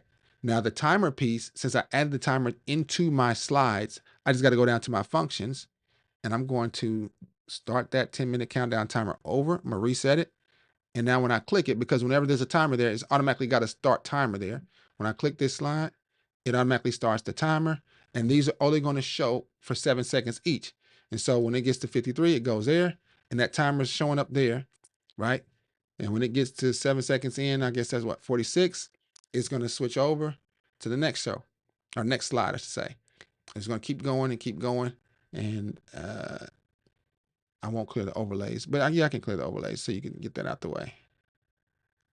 Because this is not an overlay, okay? That's a part of this discussion. So it's looping through. I'm looking for that big timer to show back up. And so it's going to take 35 seconds for it to do that. And there it is. All right. And it's going to loop through those 6 or 7 slides or whatever it is nonstop. Okay. That's one way to do it. Another way to do this, I'm going to stop this show. I'm going to say clear all. And I'm going to go back and I'm going to turn these off.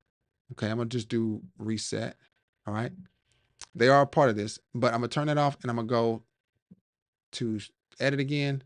And I'm going to take this off as well. And I'll take these off, the actual setup here.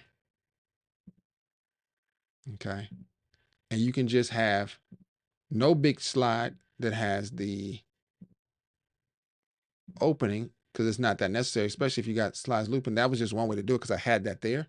But I would just remove this entire piece off. I would just say delete slide. And I've just got my shows, and it took off the background because I had it on there. So I'm going to add my background back real quick. So let's go to, I think it was YOLO box files, video backdrops. Let's see. Oh, I think I just missed it. So I'm gonna drag that onto this one because when you drag your background to the first slide, it automatically applies to everything, right?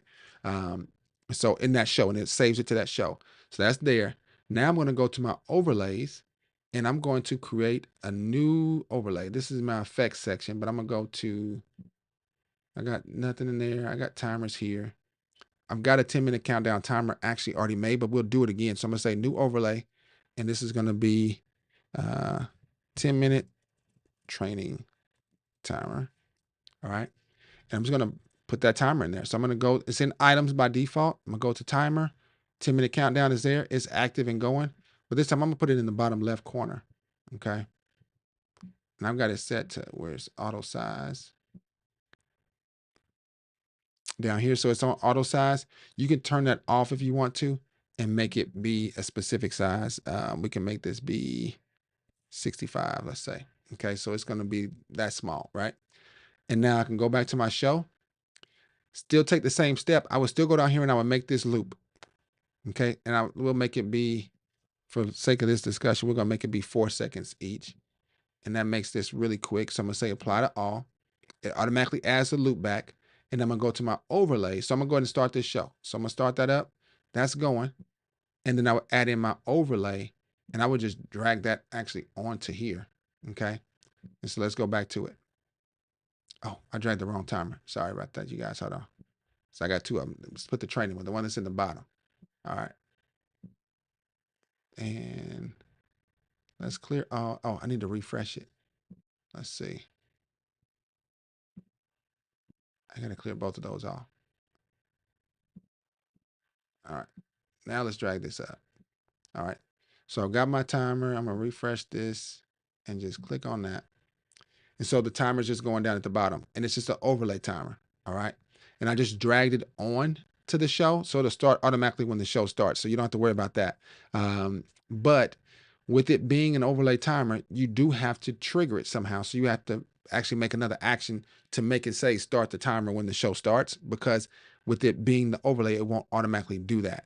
All right. And let me show you what I mean by that. So I'm going to do clear all real quick, and I'm going to go to functions, and I'm just going to reset this. All right. So it's back to 10 seconds.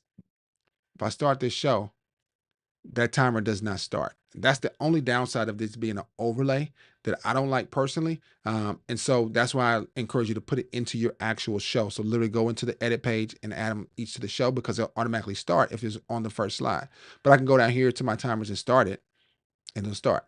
You can also set an action as it says, hey, start the 10-minute countdown and make it trigger to where it starts at a certain, I don't know, you can make it be a scheduled action and it can start at a certain time. Okay. So hopefully that helps. Let's see here. I'm gonna look at the notes here. Can we get rid of the view? Something, there's a grid view for scriptures already, if that's what you meant. Books, chapter, verses, not for the translations left. And he says for the left list, okay. And then Christopher, yep. So may not be necessary because it does show clearly just fine. Like I said, it does help when you have a number of translations to scroll, especially when doing them live. Grid view takes up more space if you want to display the translation name. I also think it's not common to have more than 5 different Bible versions at a time. Yeah, I understand. I have my Bibles as abbreviations, not full names. Got you. And then Daniel says, quick question. I'm looking for the quick question, Daniel. I don't see it, so let me know. But let me see here. David, does that answer your question about the announcements? Let me know. That's what I want to make sure of for sure. So looping announcements while having a timer is there. My recommendation is to add the timer on the actual slide in the edit page instead of it being an overlay because it'll automatically start just because it's built in that way. The key to it, the loop is going down here and you just set them to be the same length by going to the next slide timer. If you don't want them to be the same length, then you can individually right click on each slide and you can do, what's it called?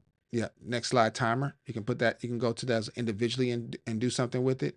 And then on the last one, you can right click and then you can do slide actions and turn on go to start, which it does automatically. So you see it checked on here, but that's a feature that you can do individually as well without having to go down here. All right. If you have some special use case where you want one slide to be 20 seconds long and another one to be 10 seconds long, that's where that would be helpful. Okay. But if you want them all to be the same length, I would just do it that way down at the bottom there. Okay.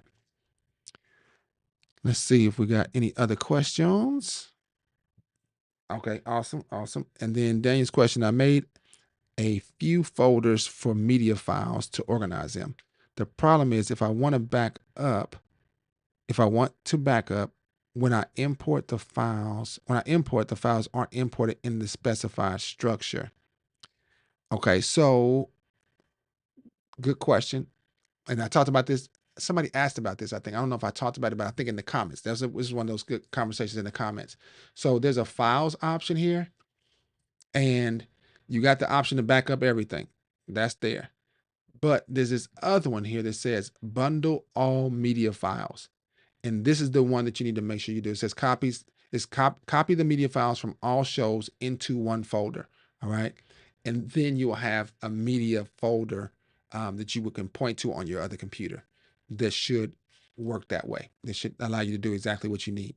All right. So that's under the other option in here for bundle all media files. And that's a powerful feature because it does allow you to keep all that media together. Okay. So Daniel, hopefully that makes sense for you. And for whatever reason, I think, like I said, in the conversations from this video for backup and restore is where I think it was. If I go to it, let me see. And I think in there, I think I linked to the website, to the FreeShow website. Thanks for the walk to backup the total game changer. Really appreciate. Okay. We had a backup song there's database as well. Yeah. Okay, here we go right here. All right. So they ask, thank you for the video. I have the following question. Can a backup and restore also be used to transfer and configure FreeShow setup, including all the actions, overlays, template settings, as well as the media directives to another computer? Well, if we go to FreeShow to the FAQ section, if I scroll down, let's see here. I think it's down here. Transfer files between computers. There's an option to bundle all media files. Okay, if they're scattered across the entire system, adding the media folder to the media drawer will ensure the media files are replaced if they can't be found at the original location anymore. This is the verbiage directly from the FreeShow website. All right. And then Christopher's Anthony says, hey, and you need to add the media folder in the media drawer to allow FreeShow to find them and replace any missing. All right. So that's the main part. So once you do bundle it all on your other device, you would add that folder in FreeShow as a media folder. So you go to media and you say new folder, and you would find that media folder that you backed up, that you bundled all your stuff into and then it'll work that way. And Christopher, does it keep those directory like a fictitious directory? Is that how it works? I say fictitious. I don't know if that's the right term, but does it make it automatically go to it, or do you have to manually point everything to the right thing once that bundle directory is added to the drawer? Or does the drawer automatically map it that way? So I had the actual photos in the same folder on the disk. Sammy Sosa says, is there a way you can make font to be standard whenever you display the scripture? Whenever you display the scripture, it remains the same to be standard. Sammy, tell me what you mean in terms of font. Okay, so Christopher is saying yes, with that bundled media, it does automatically route to the same. FreeShow will find the files properly. You don't have to do a manual rerouting of the directories because now they're just in this thing called bundled. They're actually, it's kind of like I'm used to it with when I back up my video files on DaVinci Resolve. When I make an archive, it literally routes everything to it saves all the files, but it saves them exactly what volume they were in. And it's probably is a normal thing. It was new to me, but it's probably normal with developers and stuff. But it saved them in the same directory volume in terms of hard drives. Because I had stuff I was making a documentary and I had stuff from probably 7 or 8 different hard drives, and I had to back it all up, and I wanted to archive it so I can edit it anywhere I wanted to, but I didn't want to have 7 different hard drives to carry with me everywhere, and that did the same thing. All right. So Sammy Sosa, when you say make the font to be standard, are you talking about just the size, or are you literally talking about the font itself to where it's a cursive type font? You want that to be the same, and if so, the answer is the same, but I'm just curious. You would go into your templates, Sammy, and I'm gonna just turn this announcement thing off because it's going all over the place, and it is quite a bit. Let's just go here. We'll stop that. All right. So the question was the fonts. All right. So the best way for you to manage your fonts, your sizes, all that is going to be through your templates. All right. If you have FreeShow set up, you're going to automatically have some default templates. They'll have this little shield at the bottom of them, right? And so this is my presentations. If I go to songs, there's some here. They're at the beginning. We got some big ones, big, bold, blur box, all that. So what you see here is, so if I click on this particular big and bold, okay, it's big and it's bold. And if I refresh it, it's big and it's bold, okay? Now, excuse me, I can't edit this particular template, but I can duplicate and then make my own template. So it's the same thing for scriptures. All right. So if we got scriptures, I'm going to go to a verse here. All right. So we've got this verse here, and I'm going to clear that overlay. We don't need that timer going. Right now it's set. I got a blue box around this template. It's called scripture, and this is the font that it uses. This is the size of the information. If I right click on it, I can duplicate, but I cannot edit that. All right. So that's there. If I want the scripture to be big, I've got some that I've made called big with no box. So I can click on that and notice that the scripture is big with no box now. All right. If I were to go to another scripture though, and we'll go down here, I have a template setting here. This is where you would set the template for those, right? So if I'm pulling them from this drawer, I can go here and I can pick, and I did big with no box here. And so now notice that this looks a lot bigger than that in terms of the font. And I think this is where there's a lot of question about why is the font bigger on this verse? So if I click on this verse here, it seems bigger than this verse. The text is actually a bigger size. Now we have to go back to our template to understand why. So I'm gonna go to the template real quick. This is one that I've created on my own. So I can right click on it and I have an option to customize through the edit option. So I can edit this. And if you click on this box here, this is the text box for the actual scripture text. You'll notice that I have something set called auto size. Auto size does change the size of the font. However, the actual font family that it is, that never changes. Okay. So the actual font, it doesn't look any different no matter if it's big or small. It's the same CMG sans, okay? So that font won't change, and it's because the template has a certain font, and then whatever font is on your template is going to stay there, okay? And whenever you use that template on your text, whether it's scripture, songs, presentations, that font is going to be the font that's going to show up. But the size of that font is dictated by this auto size button. All right. So if I turn that off, okay, I've got it at 120, and we go back to the show. I go down to scriptures, and I go here to this small verse here. It says, God spoke. That font is the same size. It's at 120 size font. And I go to this one, 120 size font. If I go back to that long one, same thing, 120 size font.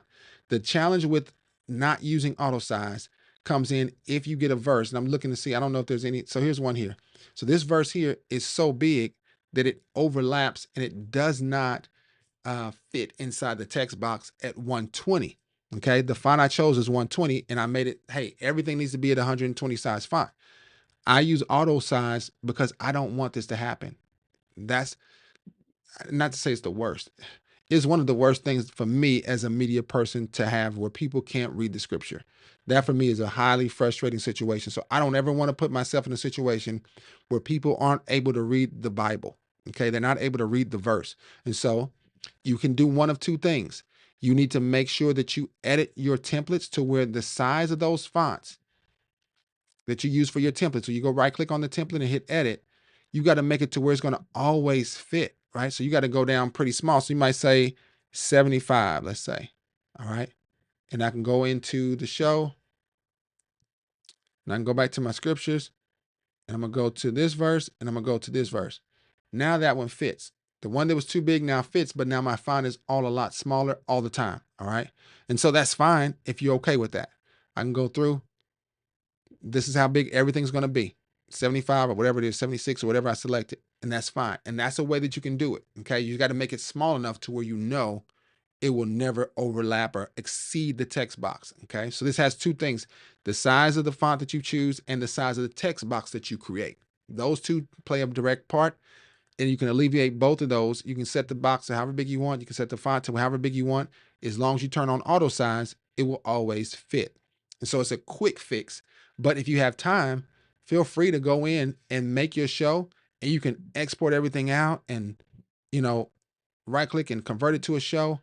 And then you can go into the show, right? So you can go into it and say, okay, I'm going to edit this and I'm going to select everything. And I want to see how big I can make this font. So I can make the fonts be 40, and everything's changing here. So it's making everything big, but you would do it that way. You can say, okay, I want to see how big everything is. I can make it be 85 and you'll see it change real time on all your shows, all your slides, I should say.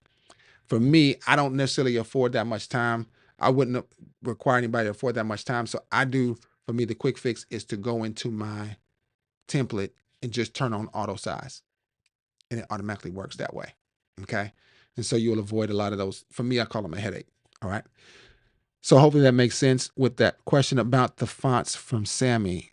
He said, I meant at times whenever I have different scriptures, I have to adjust the font size. Yep. So auto size is the answer to that I would say, and you put that on your template.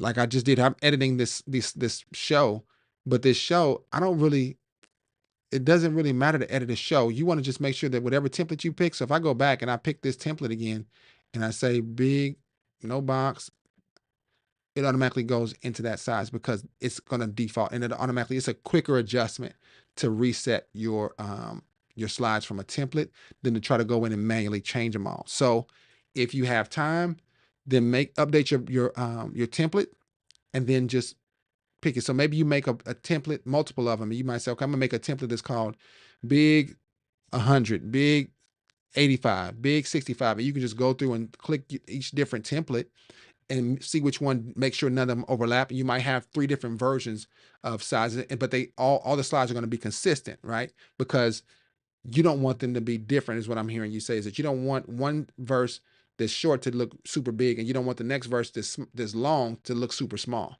That's great. And I agree. I love the idea that you wanted to be consistent because I like that too. Um, so you would just need to maybe make some different templates and then pick a different template that fits, right? So you might want the biggest range you might have is 120, and then the smallest might be 75. And then however many templates you want to put in between there, and you just pick the one based on what it looks like here that'll work, and you go from there. But it still depends on if you can see it, right? So if you make it into a show, you'll be able to see it all, right? If you don't make it into a show, and you're doing it from the drawer, you won't have that opportunity to change that template from a preview like this. You would still have to manually go down here and pick it, which you're not going to be able to see all your verses from down here. You would have to make them into a show. Okay. Let's see here. Another quick question. I tried to use overlay to display a timer message um, just for stage display, but I didn't manage to get it to work. So I used variables, but I was wondering if maybe I was doing, let's see here, something wrong. I tried to use the option two specific outputs and you select the stage. I got you. It sounds like you want to send a message to the people on stage. And if I'm wrong, just make a note for me. What I would recommend you do for a stage display um, is to make a section that does have a variable in it, right? And so this here, I don't know what this is. This is a text box, but I'm gonna delete it just so I can make a new one. Okay. So I'm gonna delete that out of there. I'm gonna go to my items and I'm on a stage display. Now, this is a lot of verses in there. I don't know why it looks like that. Why is it all those verses in there because I actually selected all of them and it shows up over here like that, but it won't show that way, which is funny. All right, so let me go back to stage. All right, so it's showing one verse at a time. But I'm gonna go into my items and I'm going to select an item here. So I need an item and we've got slide text, which is one thing, but you can also just add a text box. Okay, and this is where your variables option, which I recommend is probably the best way to do this, where you can fully control your messaging from it. All right, and so I'm gonna bring this down. I'm just trying to resize it. And the reason I have sometimes some trouble, you guys, with my my cursor and picking the right stuff is because I oversized my mouse cursor so it can be easily visible when I'm doing training, so you guys can see it without it being super small. Um, I don't use those fancy programs that kind of zoom in and all that kind of stuff. And the only reason I don't, because it would probably distract me more than anything.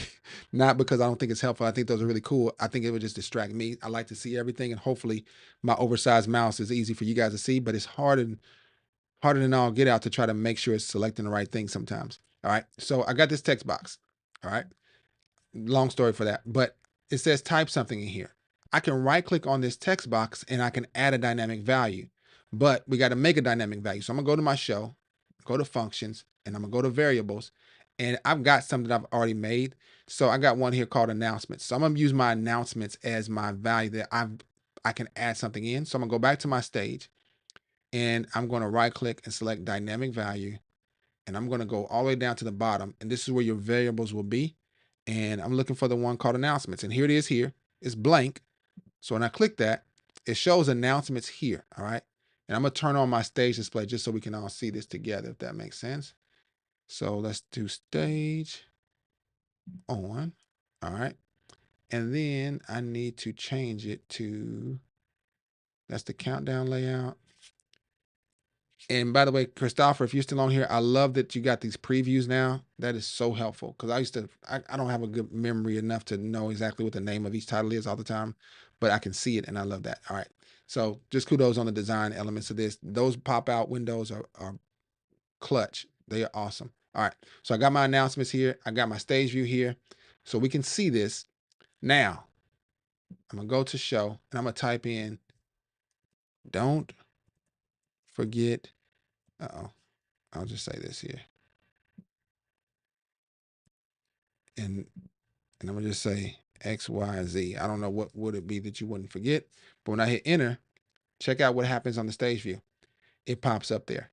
All right. And now this is a really busy stage view, right? So I would do something to make it less busy. I would probably, so let's right click on this and let's go to edit. Oh, not there. I'm gonna go to stage and edit.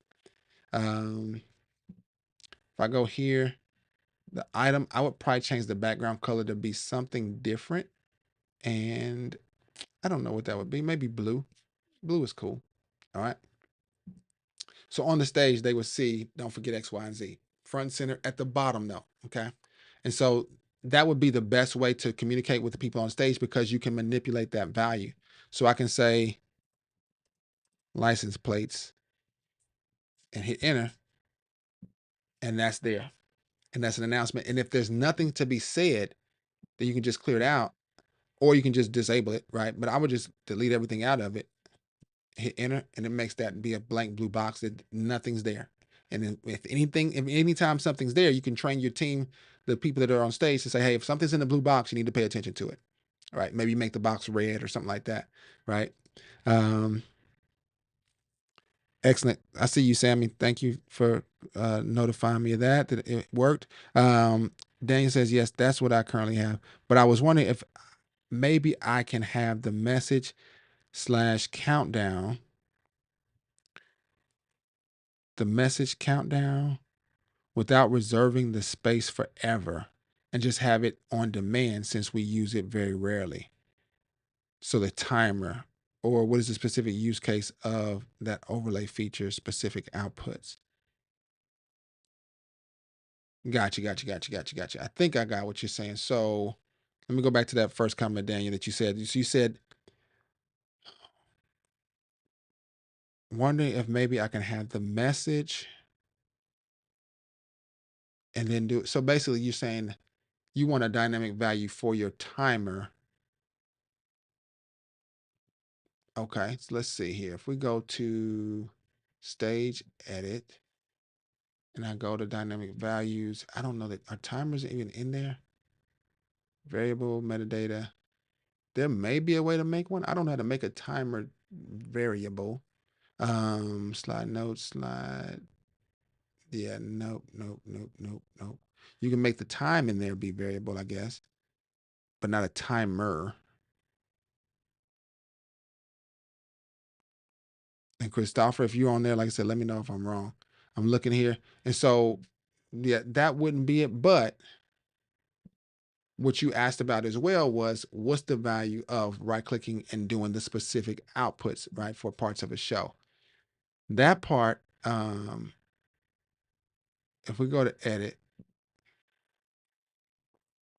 what you're talking about is if I got this message down here, Genesis 21 or 2, 1, and 7, if I right click on that, I don't want to just do the 7, I want to do everything. So if I right click here and I say specific outputs, you can say certain things are only going to go on the stage.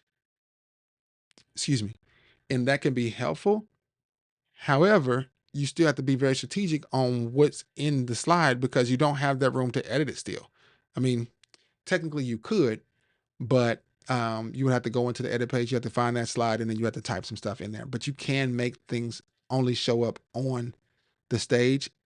So I can select this, and now that only is going to show up on the stage. I can pick anything else if I wanted to at the same time, but it's only going to show up on stage. So if I refresh, it goes away from here. It's not down there, but on the stage, the message in Genesis is here. And so it will show up in the current slide text only.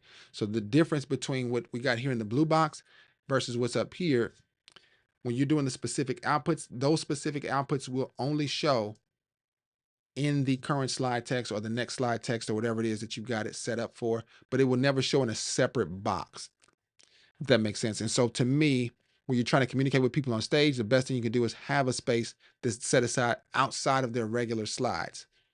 Now, before we had this option, that would have been my recommendation. And I think I recommended that probably a few months back, maybe 5 months back, that was the only option we had, that you can do something like that. But this is a much better option. Just add a text box to your stage display and then go into that particular text box and add a dynamic value that you can go into on the back end and change it whenever you need to without ever having to adjust anything on a slide.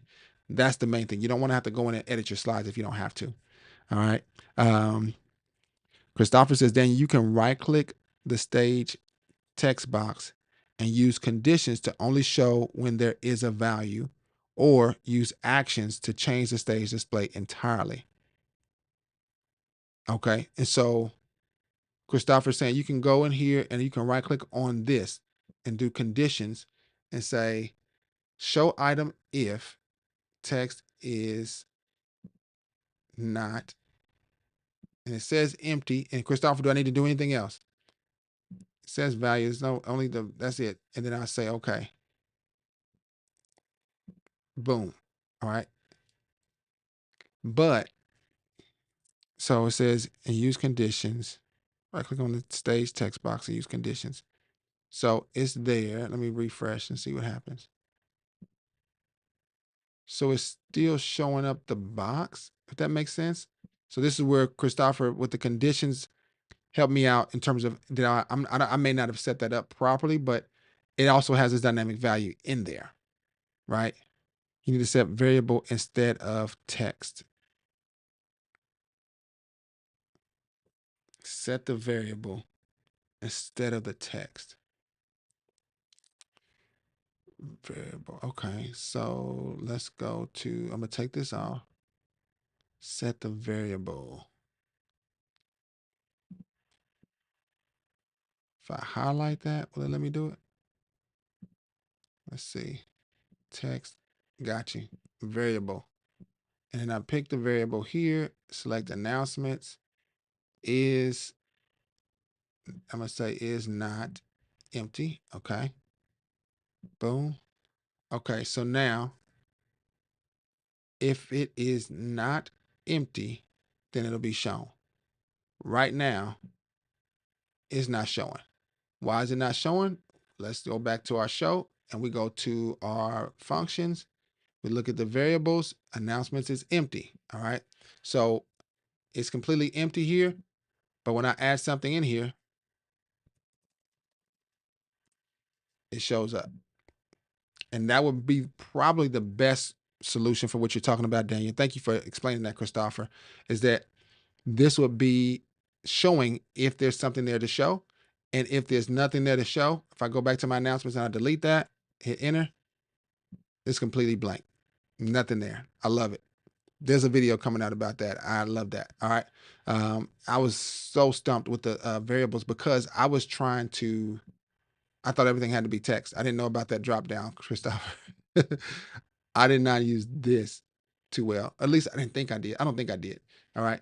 And then it's got a dynamic value or a variable, a timer, a text, and all that kind of stuff. All right. So that's pretty cool. All right. Other thoughts. Let's see. Oladipo says, hi, I tried to drag a media file yesterday, but it didn't allow it. I also tried to import it, but it kept rejecting it. How can I achieve this? The media file is our announcement. The question I have is what is the type of file it is? Like what is it a PowerPoint file? Is it a MOV? Is it an MP4? Is it a JPEG? Is it a PNG file? What kind of file is it? So let me know, Oladipo. And then it says another issue I encountered was that my stream lower thirds is showing on the primary screen in the sanctuary. That's not good. Okay, so Oladipo is saying his stream for lower thirds is showing in on the primary screen in the sanctuary. So this is going to all boil down to your settings and your styles. Okay. So I got some styles created. Okay. And so for my live stream, I got it called stream training down here. You can't see it. Okay. Stream training is down here. I've got it set to where I've got some override templates showing up right here. So I've got a style that overrides these templates. So this is the first step in creating a style that's unique for your live stream. Okay. It's not for anything else. I use this directly for my live stream. And so I went here to override any slide. I said I want to make sure any slide. So a slide is going to be anything that's lyrics, presentations. Okay. Lyrics and presentations. I said I'm gonna make those all be transparent lower thirds like this. Or I got it called LT lyrics transparent, lower third lyrics transparent. Okay. If you need those, you can go to my website, you can download those. But there are some default ones now in FreeShow that are awesome. That let me see, they look like, I'm just not sure what they're called. Okay, so here we go, like scripture lower third, that's there. And then is there a lyrics one that's similar? Christopher designed these gradient ones as well. I don't think there's one that's not for scriptures that's that same style, but they've got these other ones, these lower box ones, right? So whatever one of those you want to pick, you can pick it. That's fine. Whatever lower thirds you want. And then I did the same thing because scripture templates are different in terms of they need to have usually two text boxes at least, one for the scripture and then one for the reference. And so if I click on my lower third scripture transparent, okay, it's here as well. and it's got 1 and 2, but then it has this meta down here that's the reference information for the scripture. Okay, that's important as well. So I've got that preset, but that's not the end of it. So those two things are happening. When I go to my outputs, I got one called live stream. Okay. It's off right now, it's disabled. But if I enable it, that's fine. But the main thing is you got to pick a style. And so your live stream needs to have a certain style. And I called mine the stream training, which is what we just came out of under the style. So it's set to where it shows this stuff. Okay. And it gives you a preview of what it'll look like. However, my primary display, which will go to my audience, is set to default. Okay. So I would change that style to where it'll be my default. Okay. So it's right here and it looks like that. It's everything's up in the top. And I can make it be some of these other ones, I guess, if I wanted to, but it's going to look like that. What you've done, excuse me, is you must have went into make sure you have at least 2 separate outputs for one. I've got 1, 2, 3, 4. So one of them is a stage output though. So 3 different ones.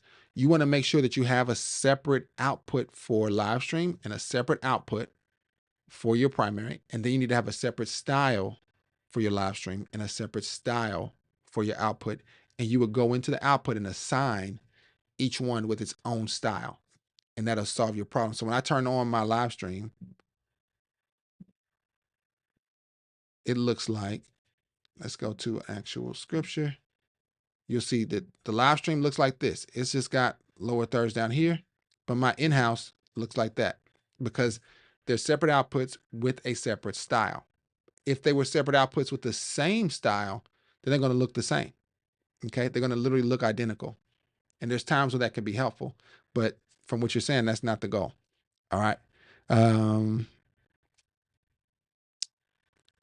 Dane said, good to know.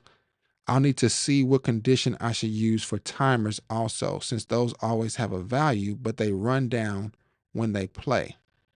So yeah, there's an option in there, Daniel, for those. If we go back in here, I'm gonna go to this same box. It doesn't have a timer in it, but if I go to conditions, you'll see if I go to change this from variables, there's an option that says timer, and then you can say which timer you want, and if it's above, if it's below, if it is, and you say at a certain amount of seconds equal 0. Okay. If it's above a certain amount of seconds of 10, then make it show up. Okay. So that's there as well. Okay. And I'm gonna close that out. But yes, you can do that with your timer to make it visible and not visible. So when the timer is over, you can make it not show up anymore, basically. Which in the stage display, you might want it to stay there and just do some overlapping to show it turns red or something. Don't make it flash, but make it turn red, and it'll keep their attention so they can know they're over time if that's important. Okay. So Oladipo said it was an MP4. Okay, so MP4, and it wouldn't let you drag it in. That is interesting. I made a video about this, and I'm not going to act like I remember the details of it, but it may have something to, you said it wouldn't even let you drag it in. So that shouldn't be a problem. MP4 should work without a problem. But the way you encoded it, the codec for it, in terms of if it was H.264, H.265, that could play a part. I'm trying to look for my movie files and see where I'm trying to see if I got those Bible videos where they are. I don't know where they are on my computer. I pointed to them, but ATM. Let me go to my movies and see if I put them in here. Because they're old files. I just don't know where.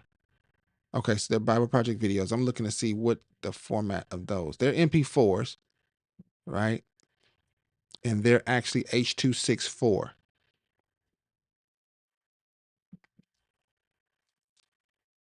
And I think FreeShow likes H.264 quite a bit. So if I go up here, this is my Bibles that I have from the Bible Project, Bible videos.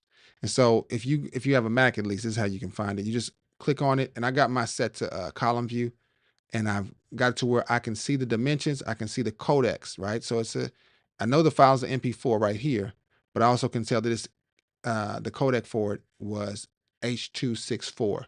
And then there's another codec called H.265, which is a much more compressed codec, so it saves a lot of space. It's kind of codec that your phones, like cell phones, they started recording. And I know iPhone has, I should say, they've started recording with H.265 because it saves so much space, but still retains the quality. Okay, it just takes a little bit more maybe to decode it, but that's something that could be a part of it. However, not likely. So I'm gonna go back down here and I'm going to go back to FreeShow. And what I'm saying, I'm gonna drag this in. I'm just gonna drag this up here from that file that you guys just saw. And it goes right there. So it should drop in and I can click it and it'll show you a preview of it.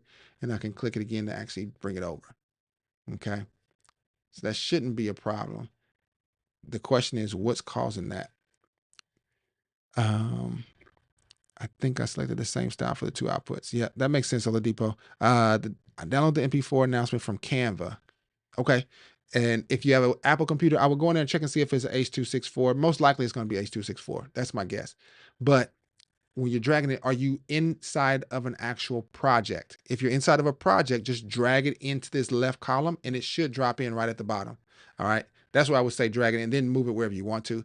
I say that probably just because I use this oversized mouse cursor, but you could probably drag it wherever you want to and it'll drop right in. For me, I have a hard time doing that.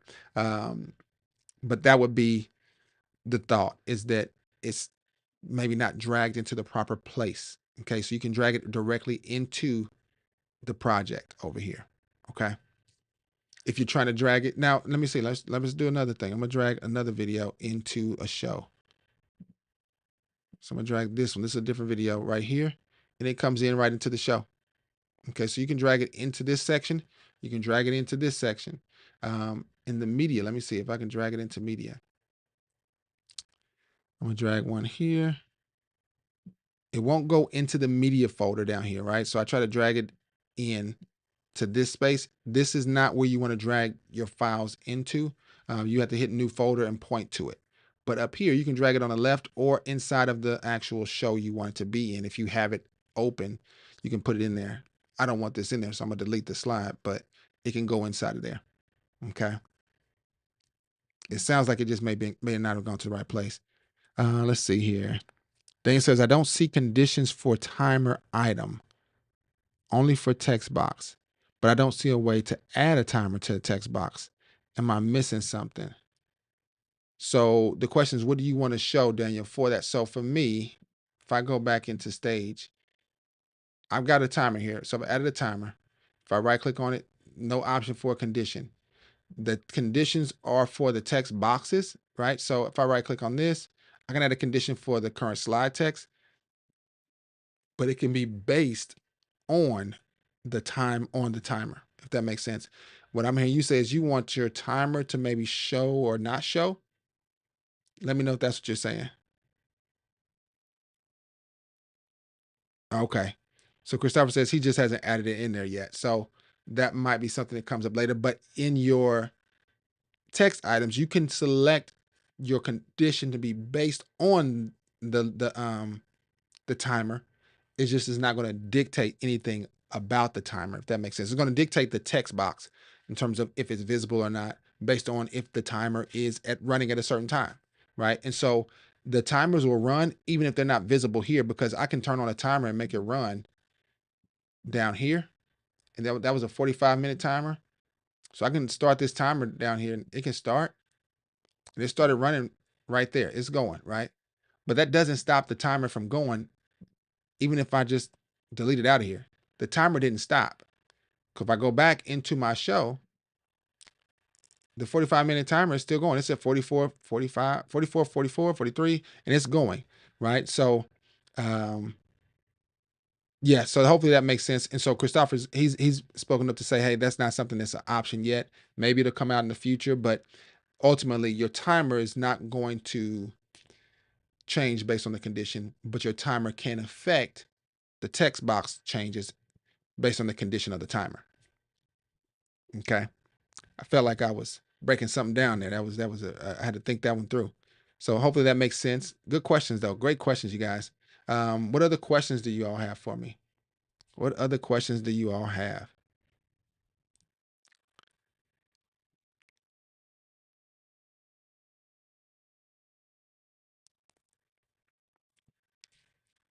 If not, if there aren't any questions, thank you all so much for your time. And thank you for joining me. Like I said, if you are interested in cameras and stuff like that, check up in the chat up here. You'll see an option for a new channel about practical productions that's just started out.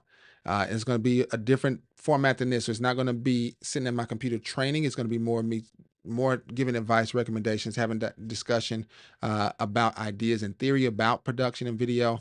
And then there will be some things where I'll be at my computer, but it'll be just a little bit different than this. If you're interested in that, definitely check it out because it's going to be very practical, geared towards people that are maybe in ministry or looking to do things and just get the right message out as opposed to just get the latest gear. All right. Oladipo says, I downloaded your lower thirds template. When I selected a template that has a separate text box for scripture reference, it doesn't display it. Rather, it puts the scripture reference with the actual scripture. Well, that's no good.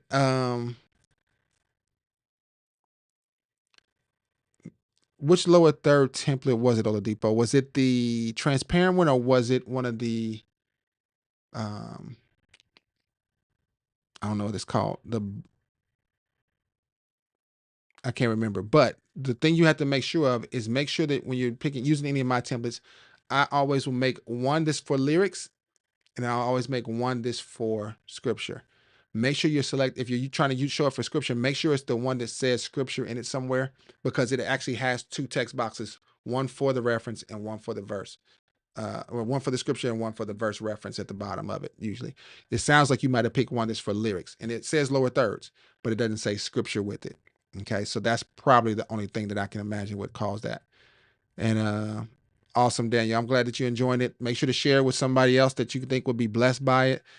Because like I said, our goal is to equip everybody that we can, you guys. And I love to be able to equip you guys with what we got going on here. I love what Christopher does with this program. And so we're just here because we're grateful. I'm here because we're grateful. Christopher is the one that's making it work by the grace of God. So thank you, Christopher, as well for doing that. So yeah, God bless you all as well. Have a great rest of your day. Have a great weekend and a great service this weekend if you have a service. Oladipo, it might be your scripture settings on the right in the drawer is probably set to combined. Oh, that's a good point. That's a good point, Christopher. So Oladipo, if your stuff is showing up there, if you have it set to where, let's see, verses on individual lines, split long verses, verse numbers, show reference. If I hit this drop down, there's an option that says combine with the text. And that sounds quite possible to where you can do that and it'll make it work in a lyrics lower thirds. But ideally you want it to be separate.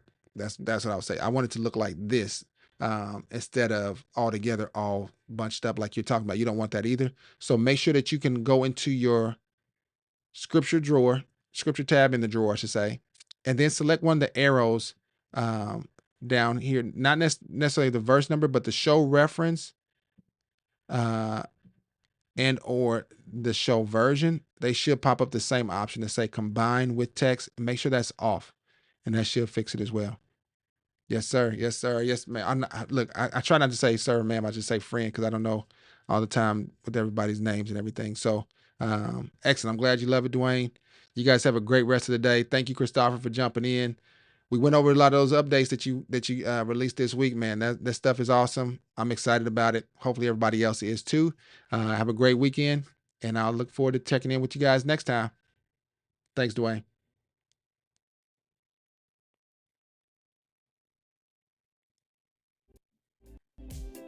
Thank you for watching this video. I really hope it helped you in a major way. Now, at this point, most people would ask you to like and subscribe, and I think that's great, but my goal is a little bit different.